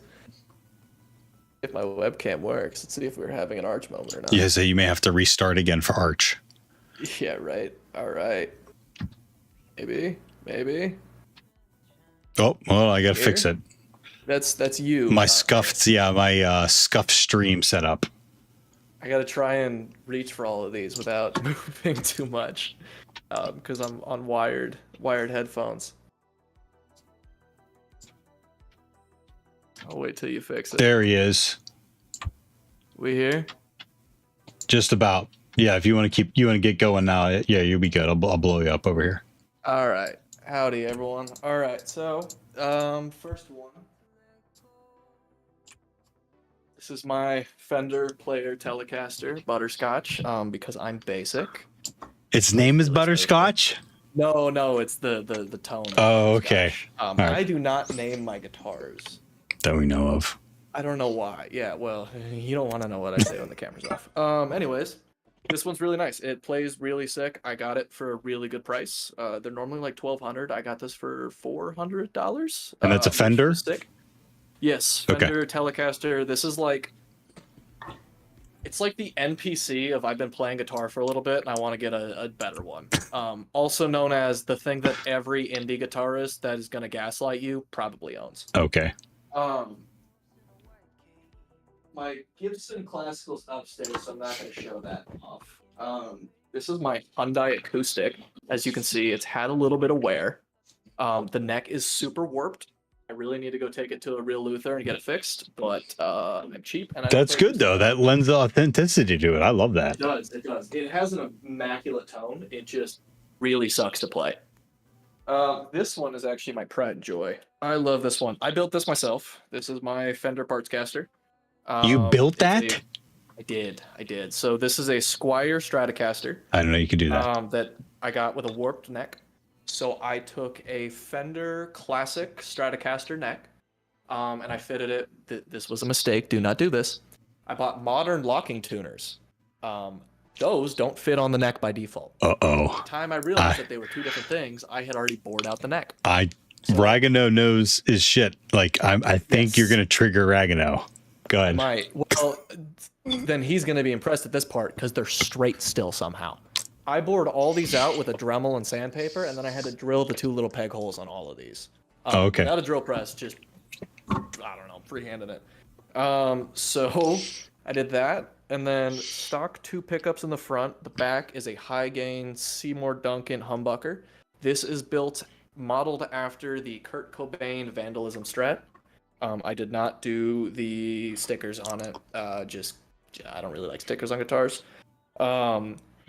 The electronics inside are mostly stock. I put a bigger capacitor, like a little orange cap, for the second tone knob to this because this has a higher output.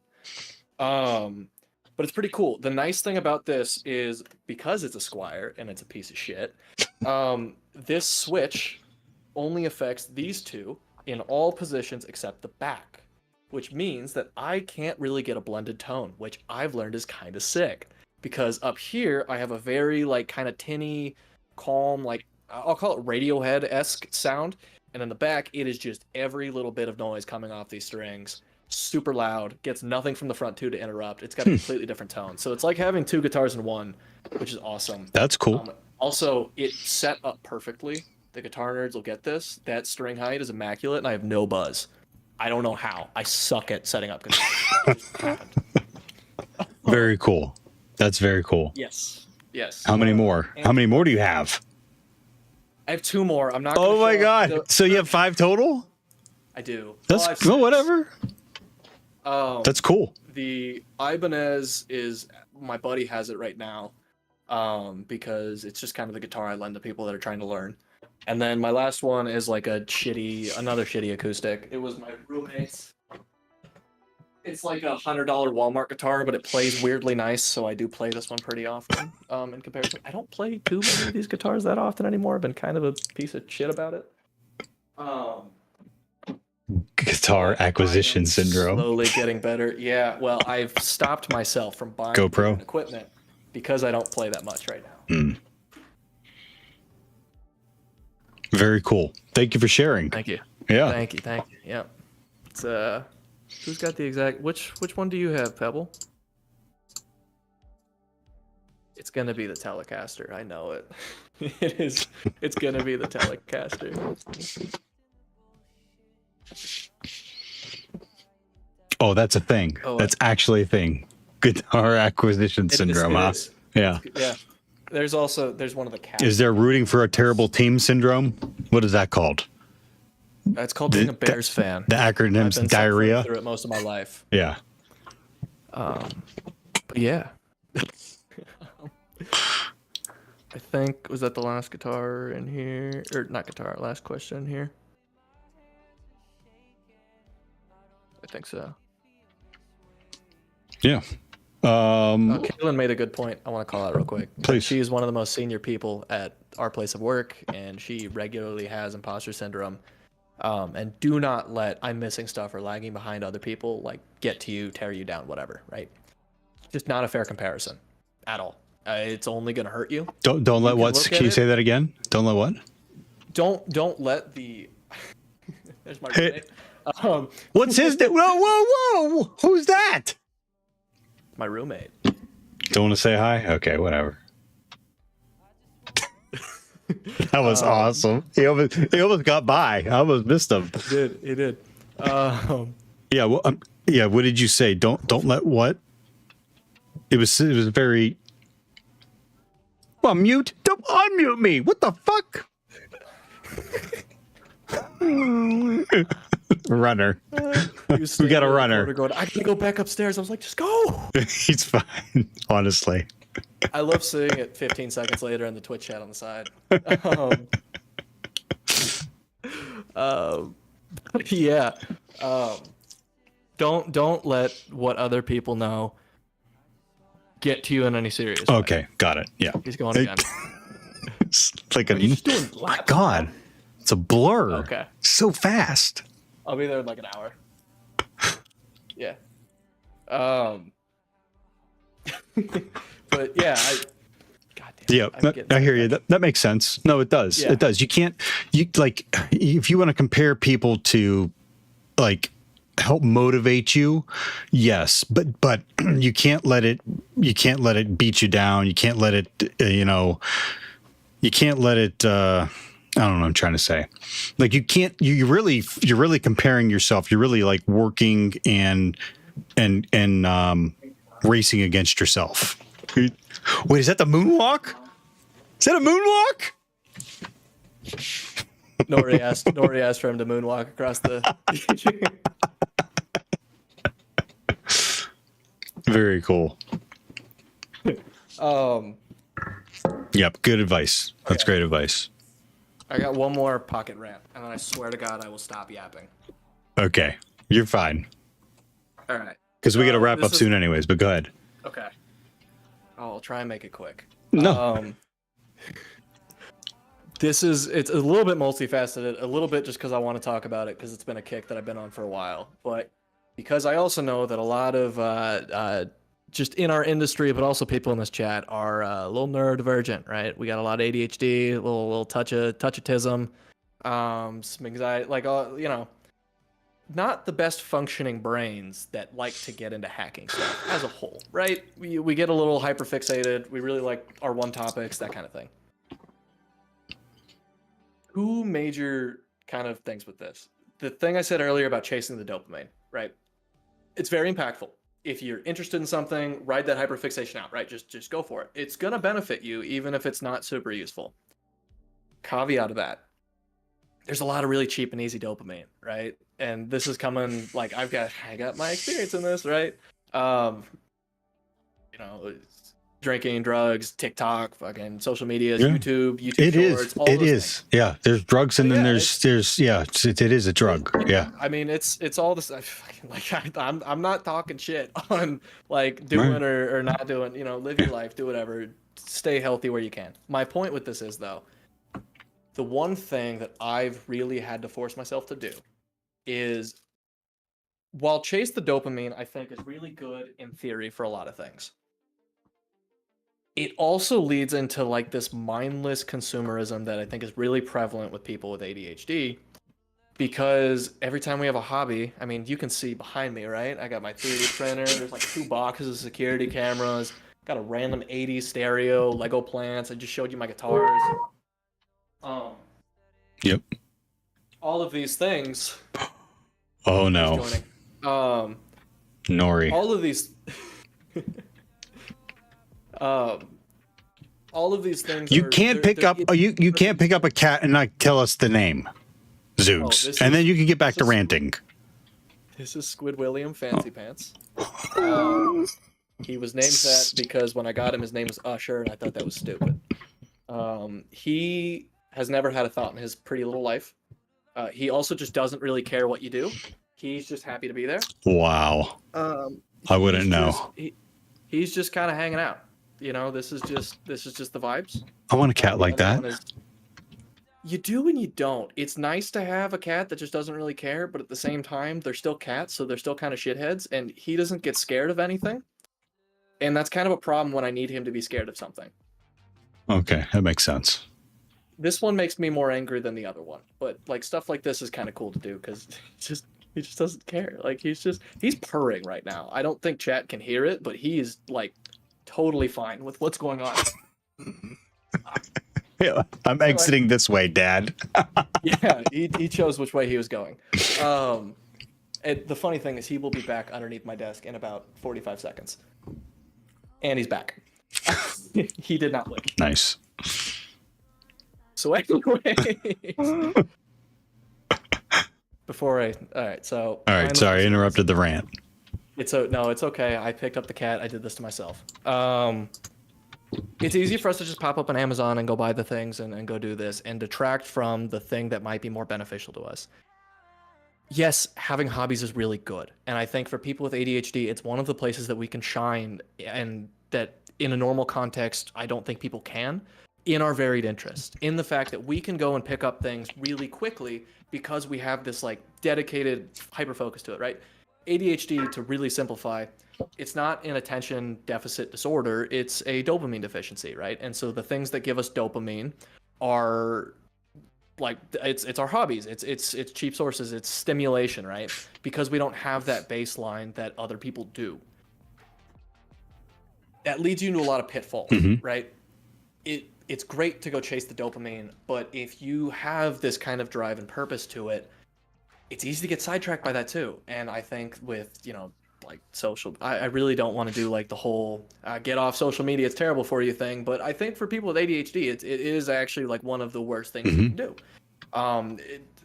It's even now that I've been on this kick for a while, right? Like I have deleted everything from my phone. I use mostly e-ink devices because it's a lot harder to like get hyper fixated on them. It also makes me read more, which is cool. So I've got that one as my handheld, and I've got like a tablet as well for taking notes and stuff like that. Those help, but like I can't really get rid of YouTube because I use YouTube still so much, and I still end up on shorts or just doom scrolling, or I'm like, why is my algorithm like I'm sitting there trying to find a video for forever and forever just for like mindless consumption, right?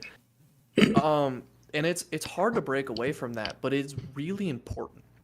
And the word I like to use for it is, and I also don't like it because it gets kind of co-opted by different like health sciences industries, but it's mindfully living, right? It's doing things with intention. Sometimes it makes sense for us to make our lives more inconvenient so the things that we do matter more. It's the idea, and you see this in people without ADHD too, right? People that go and buy vinyls, right? Or CDs, or they like have offline media players, or people that still buy and rip Blu-rays and things like that. You're adding a level of like a human factor, a labor of love to it that makes it more impactful. And I think that's a really good way to approach the things that you're learning in cybersecurity as well. In that you should be doing this because you have an interest and a passion in it. And when it's not giving you the dopamine you want, I don't think necessarily that the best option is to pivot to something that gives you more. I think it's to remove the other ways.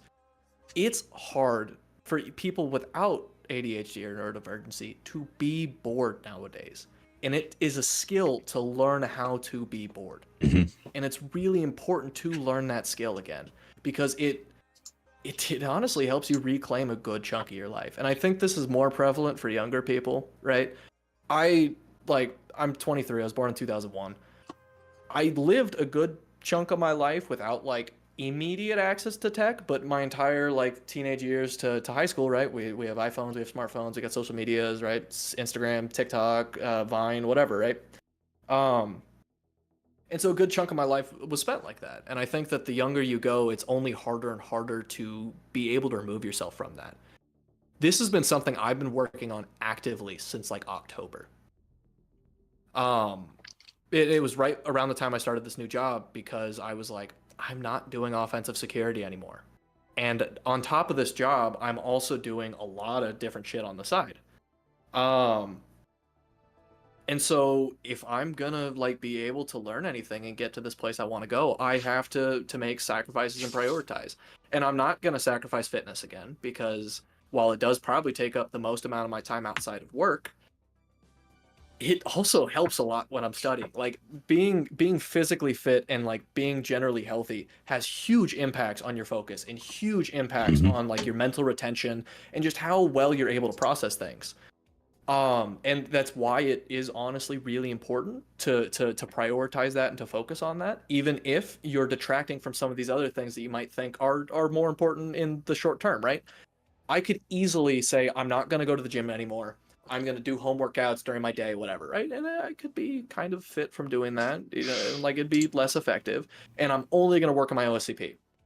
But I know myself, and I know that after about 3 weeks of doing that, every single day I get off work, I'm going to feel like shit. I'm going to have a stomach ache, and my body's going to hurt. I'm going to be like, I don't want to work on an OSCP. I'm going to go watch YouTube shorts for like hours until you have to force yourself to stop doing it, right? And so kind of the bridge to my whole point with this, right, is it's both beneficial to leverage the ways that your brain works differently, but it's also important to know the deficiencies of that. There was kind of a kick around like 2019 on TikTok and social medias about that whole chase the dopamine thing and just really feed into your hobbies. It's cool if you just wake up one day and you want to learn how to knit, but then 2 weeks later when you're sitting there staring at the needles and a scarf that you did 2 inches of, that's not like you just wasted your money and you're adding to that mindless consumption kind of thing to it. And so it's just go learn the things, go put yourself out of your comfort zone, but you need to stay in scope. And it's important to make sure that you're regulating yourself and finding that scope, or you're going to just end off in the same spot with more stuff. And I don't think that's almost ever beneficial. It is actually really tough. Fix it. It's a massive pain to learn how to be bored. And it's a massive pain to maintain it because everything around you wants to detract you from that.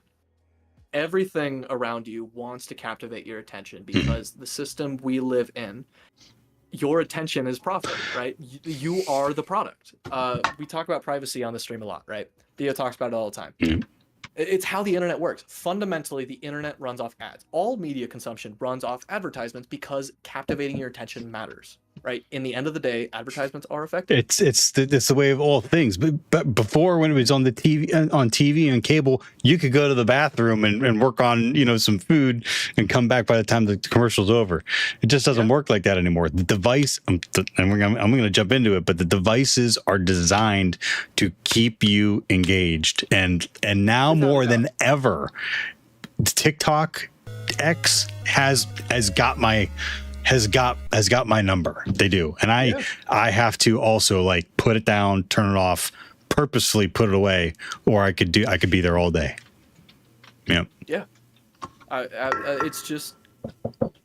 It's easy to do, right? Yep. And I'm not saying go and buy e-readers, right? I'm not saying go buy an e-ink device. Another device is not going to solve your problem. Yeah. I promise. No. And I promise because I'm the most guilty. It's a muscle, just like anything. It's a self-control muscle, just like anything else. You got to exercise it, and you got to figure out how it works and how to regulate it.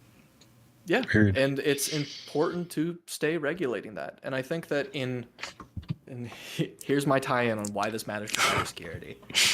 In our industry that is getting increasingly competitive and increasingly harder to break into, you have to have such a dedication to be good at it. Now, that's not across the board. You're going to work with a lot of people that you are like, how the hell did you get this position?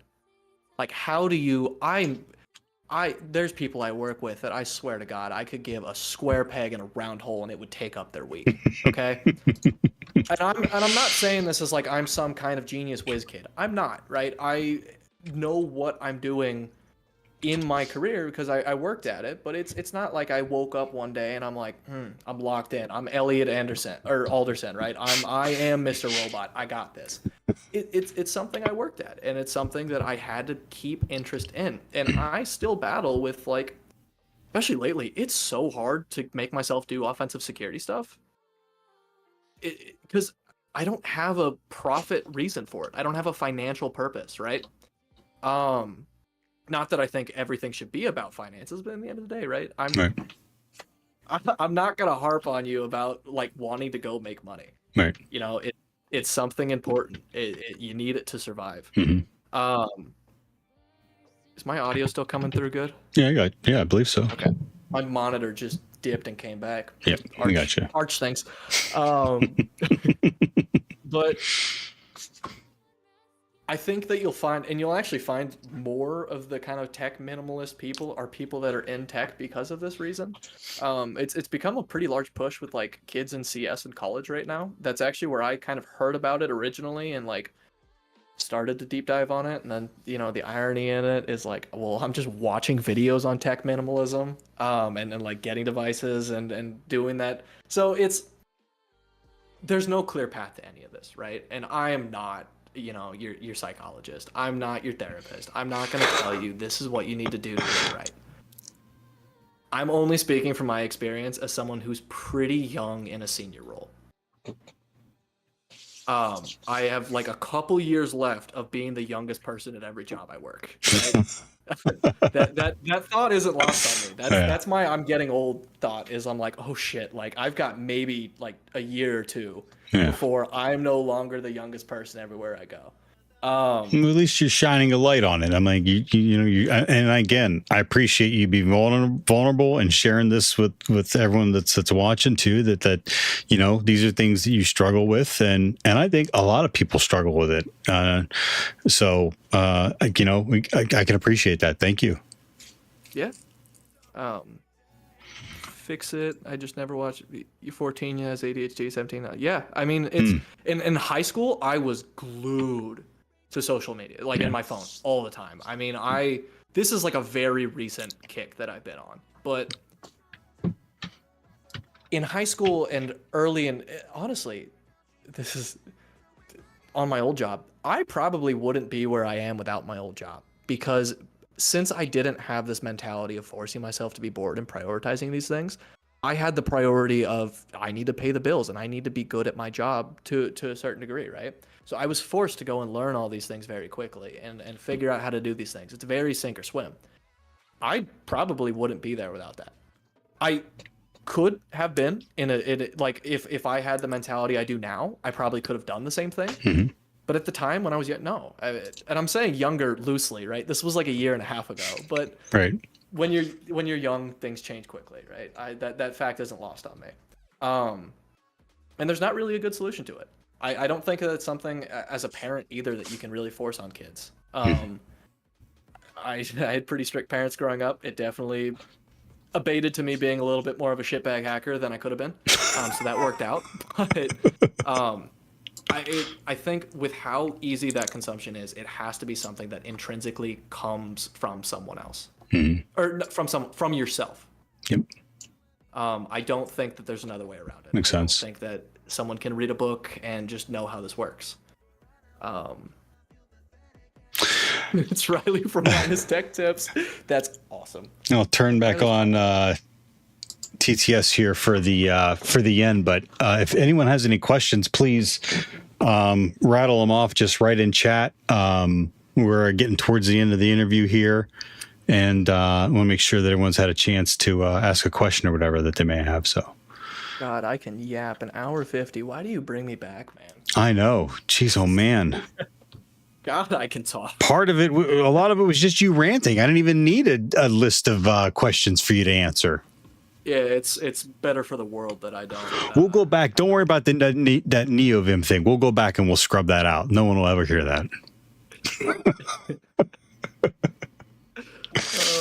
Barcode Taurus. I'm not sure. Yeah, that I think that's Zoogs that I'm the one sub right you gave now, it to. Yeah. So, thank you. Yeah, I did not pull out my wallet in the middle of this, so I appreciate that. Always a fan of supporting. Pebble was asking, missed the start. Where did he work before, and what's your current position, right quick? Yep. Now? Yeah. I'll really quickly. Yeah. I started in security automation as an intern. I moved to an MSSP while I was still in college. I worked as a security consultant there. That was kind of my sink or swim. Now I work at a megalodon large company in their security operations center. And yes, I am standing, GoPro. I should have been standing this whole time myself. Yeah, I started standing right when I turned my camera on because I was like, they do not need to see me hunched over like a gremlin. And now I'm going to stand up because I feel like you just called me a gremlin. The TLDR of Zoogs rant lock-in. Yes, but lock in for yourself. Do not lock in because you are trying to be some kind of corporate weapon or speedrun an executive role. Matter of fact, you're probably not going to get it, right? Like, knowing the good people, I'm not saying don't chase your dreams. Try and move to the best thing that you possibly can.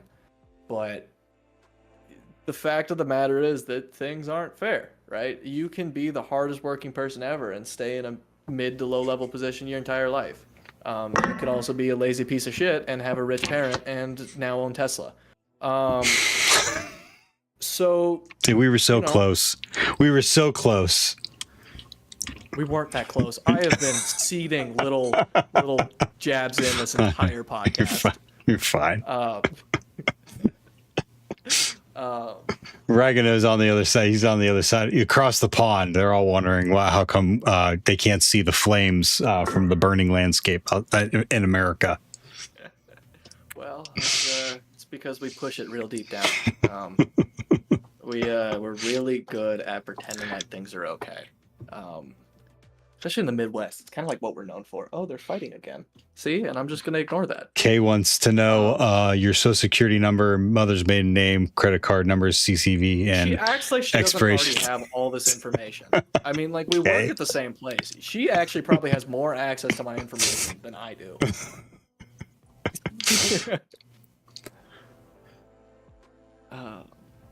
Thin desk at a treadmill.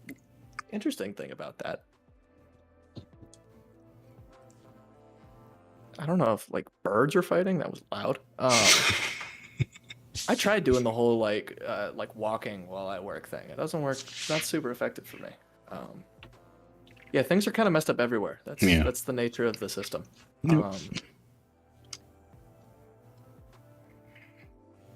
How long till AI takes? Not soon enough. Theo, My Do you God. have an AI rant? Do you have one in the pocket? Look, much like any new technology that's come out, if you don't learn how to use it or learn how to augment yourself with it, then I think plainly that you could soon see yourself replaced by it. I mean, there's certain marketers. on Good. most levels as a tool, Mm-hmm. and I'm not going to. I'm gonna keep myself from going on the privacy problem or the waste problem, Yeah. or like how effective it is. But I am already seeing a reduction of knowledge from it. Yeah. And I think in our industry, this is a really important thing because one of the things I think I'm pretty consistent on, and I think I'm pretty consistent because I think I've said it about 15 times already, and I'm going to say it a 16th. You need to know how things work. Yep. You need to know how things work. Last time we did this podcast, I went on a whole rant about how you should learn to code because you need to know how to code. Yeah, we I did. hate the idea of like getting to cyber. You don't need to know how to code.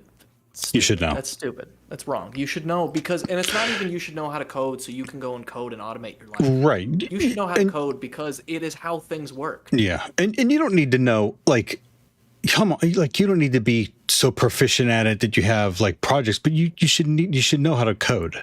Yeah. Yeah, you just need to know how things work. And I think with AI already, it is a easier way. It's just an easier route. And I think that for some people, it may, like, I used AIs, right? Like, Yeah, me too. I will toss in a chat GPT if I don't know, like, a PowerShell, and I don't necessarily look up each little module. The difference is generally, you like, well, okay, how does this work? Or I need this, but then you're like, your next step is, okay, well, why do I need this? Or ChatGPT, why does this work? Or whatever. Like, copying and pasting out of that thing is bad for us. Like, not you and me, us humans. Copying and pasting out of that thing is bad news. You need to supplement this thing. You need to pre-prompt it with, when you explain something to me, deep dive on it. If it's a code, scientific research papers flagging for being 80% written by ChatGPT. Yeah, that's a problem. How is that benefiting us? And the other thing, AI takes a ton of data to train on, right? A ton. Where we got it to now is training on basically every piece of data since the internet started. Yep. Okay? If we are now generating the data from AIs, and that's getting scraped and fed back into AIs, right? Like, if it took us all the data of the internet to get to the mediocre level we are now, do you really think it's going to get that much better? Yeah. I guess I didn't think about that, but yeah, really. I mean, if it's going to be the best of us. Yeah, it's I will never be the person that says don't use a tool. I think that honestly, a lot of like pen testing nowadays, while you should know low level stuff and you should know like how to do assembly and do that stuff and learn how to write C, I think you can be a pretty decent pen tester just knowing how most of the tools in Kali work and like when to use them effectively. Right? I will never be that person that says don't run a tool, don't like go script your own, right? Because in some cases it just doesn't make sense. But you should know why you're using it, and there's a difference between using it as some sort of, as Kaylin called out, a cognitive crutch, and using it because you're just trying to make something slightly more efficient. Like, you've got a limited time crunch, I just need to really quickly look this up, and Google's not giving me the answers, I'll go throw it at ChatGPT. The latter is a very, very slim number of people. My grandma is like looking stuff up in ChatGPT and then texting me to see if it's right. I'm like, you could have just called me in the first place. Right? Like, it's good for your grandma, though, for keeping up. Good for her. I mean, hey, listen, she's a G, all right? I love my grandma, but she's not in tech. Do you know how many tech people are doing this? As Caitlin said, a pen tester at work gave us garbage from ChatGPT that they used for retests on a critical vulnerability, which I think actually almost broke both of us. Yeah. Yeah, you can't Like, you can't just copy and paste out of it. It is right, such it's a like powerful tool to doing this to in do. like a call with Yeah, tons of people on all different teams and all different levels of management. it's such a powerful tool to do research on, to help you understand things. Copying pasting out of it is the worst thing to do right now with it. Machine learning is awesome. Neural networks are super cool. If you don't know how they work, 3 Blue, 1 Brown on YouTube does a fantastic video series on it. Watch it. They're awesome. If you have questions, text me. I'd love to talk about it. I've run OCR models to modify PDFs and like move them into Markdown, right? I've done my own like little LLM stints of like trying to figure out how these things work. Gen AI is so popular because Gen AI has the lowest barrier of entry, not because it is the best application of machine learning. Anyone can use Gen AI. It's why it's so popular. Because I don't have to be technical to do it. That does not make it the best. That does not make it even necessarily useful. The whole thing I just talked about with cheap dopamine still applies to like Gen AI. Yeah, right? it does. It does. I found myself. Yep. Yeah. Agree. I found myself. Yep. It's a cheap and easy solution to a problem. That does not make it a good solution. And I think it's really harmful for people that are using it as a crutch or as a way to learn even. Hold on. Kay's wrinkling my brain here a little bit. So is there any good, Kay, do you see any good use case for? Caitlin is going to say absolutely not. She hates Gen AI more than I do. Why does it suck for you for the thing, for things you know about, but awesome stuff that you don't know about? Oh, okay. No, I get what you're saying there. Okay. All right. Yeah, All right. So that's like, sucks for the that's things like you the know trust about but because you verify can- thing. But yeah, Exactly. it's going to rely. Yeah. It relies on you to do the additional legwork to verify what it, yeah. Yeah. Yep. Which, like, not every forum post is gold either, right? The number of Stack Overflow posts I've looked at that garbage or like do not apply to the problem, whatever, right? Honestly, most of the time that's when I turn to a Gen AI is I'm like, I have this like specific issue. I have figured out like 80% of it, but I can't find like a clear-cut solution anywhere on the internet. I'll throw it at this and see if maybe there's like something that I bridged over. Fine, right?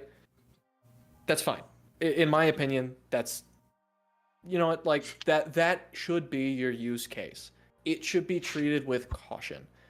And to go past I'm going to completely breeze over like developers using it and making bad code vulnerabilities and all the other cyber implements with that. If I'm staying on the topic of learners, because that's kind of where my whole tangent started. It is directly harmful for learners. It is directly harmful for learning and is very harmful for people getting into the industry. Okay.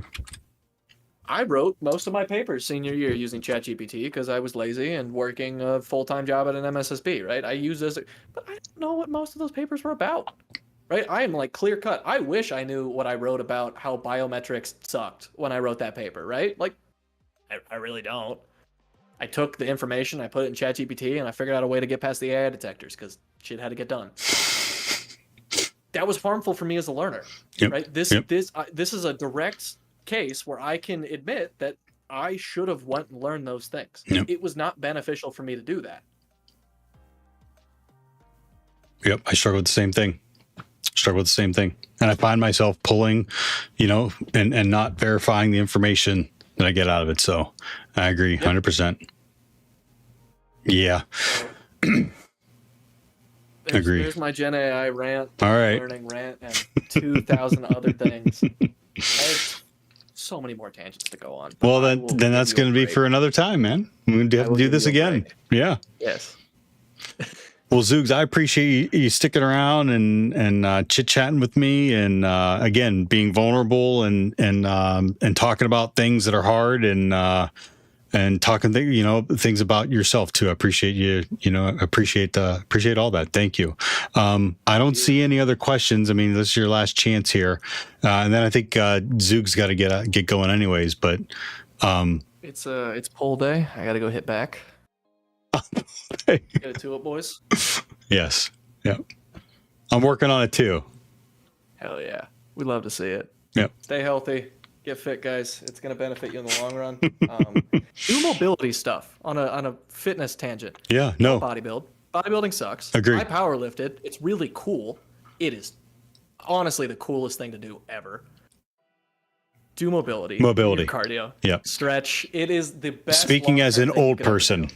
yes. Yes. Do Speaking mobility. As a young person with terrible joints. Yep. Yep. Do your mobility. Do your cardio. Stay healthy. GoPro's on the bike. Great to hear, GoPro. Hell yeah.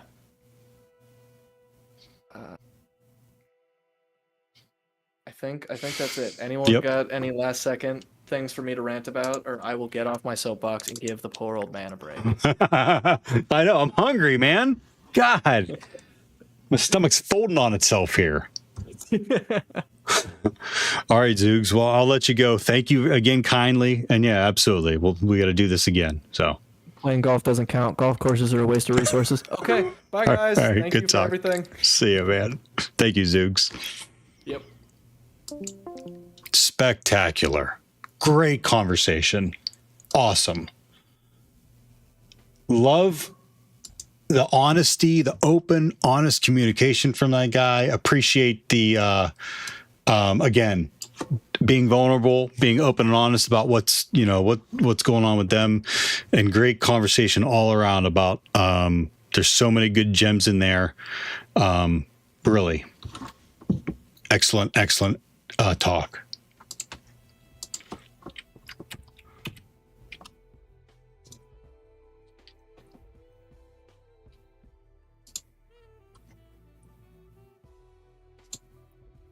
Oh, I really did. I really did bork TTS. That's why it's not talking.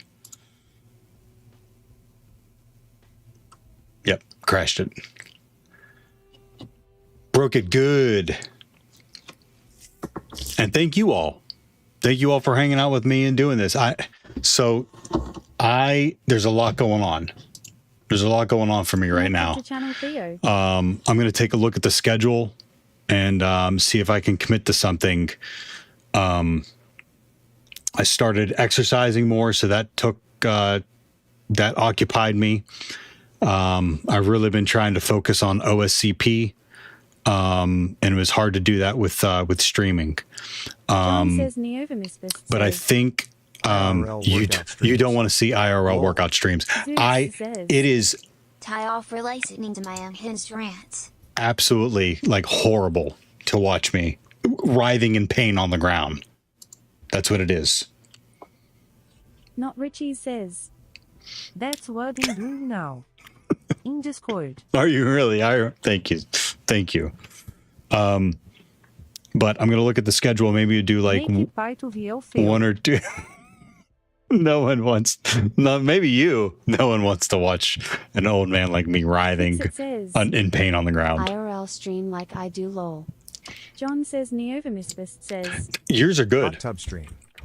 No one wants to see my old ass in a hot tub either.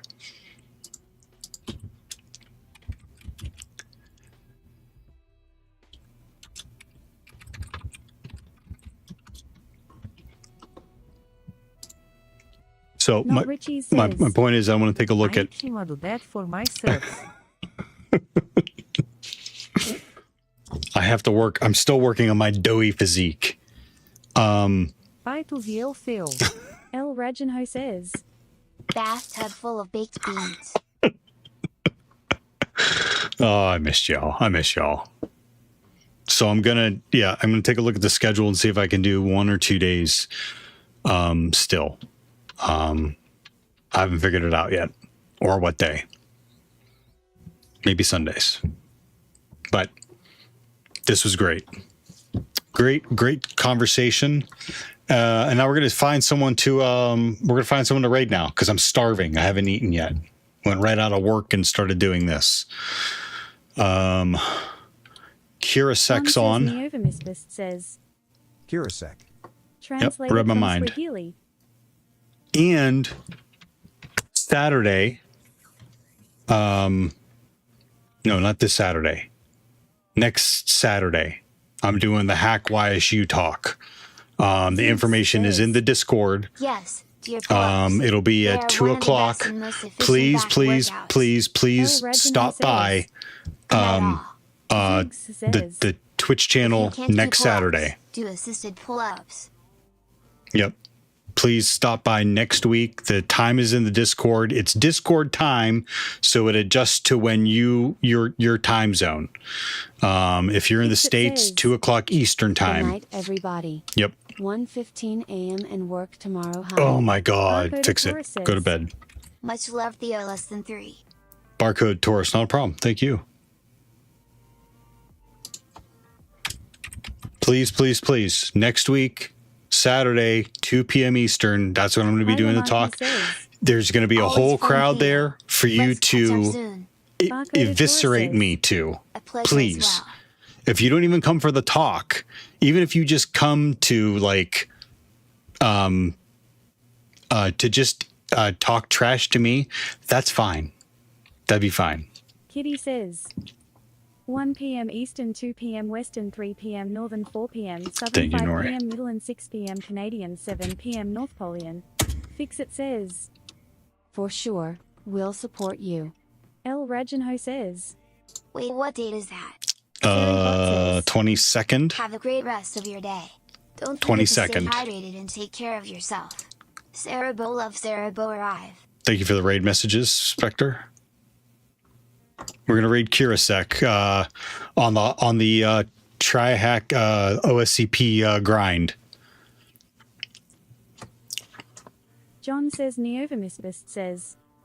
Riff Raff inbound. Tomb Raid B7H30 Rotary 2 B7H30 hacks. El Rajanho says. Ah shit, I don't think I can make it. I have a ticket for a thing. No worries. All right, gang. Kay, great to see you. Glad you were able to catch it. I'm not gonna be able to say everyone in time. Jess, Nori, Spectre, Zoogs Barcode says. Taurus, Chocolate Bye, Tea, y'all. Cypher, Go to your cardio. Dirty Gremlin, DM Kitty Nick, says. Ragano, Fix It, Kay. Poof. It's not activated. Pebble, Pinnock Gamer, Zoogs.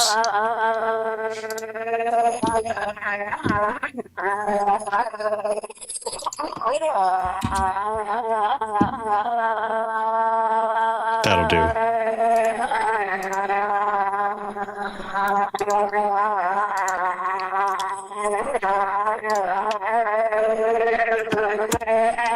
Nailed it. Yeah. There we go, Azure Primos. Let's go, welcome in. We're just getting admin. Let's do... do I just keep it in tools, actually? Let's go, appreciate all the follows. Welcome, Zeus. Thought someone knocked on my door. That's the illusion. Dirty Gremlin 3.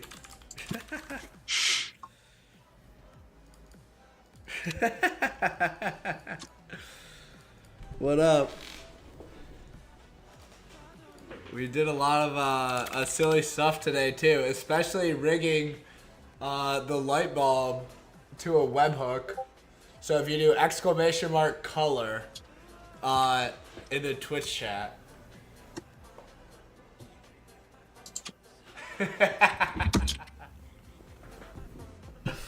It's a Twitch bot, and then we use DuckDNS,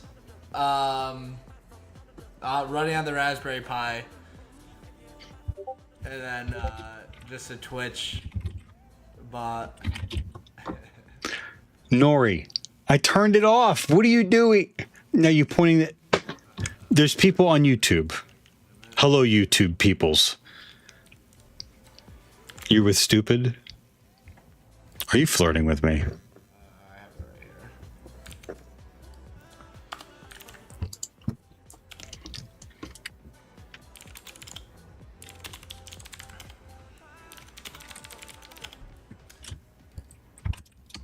God, I love AD.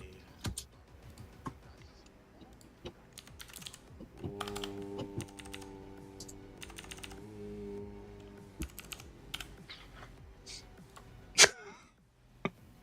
I don't know. But I am now going to get something to eat. Look at what you've done. Thank you for catching me, Nori. Jack, you never have anything nice. Bye-bye.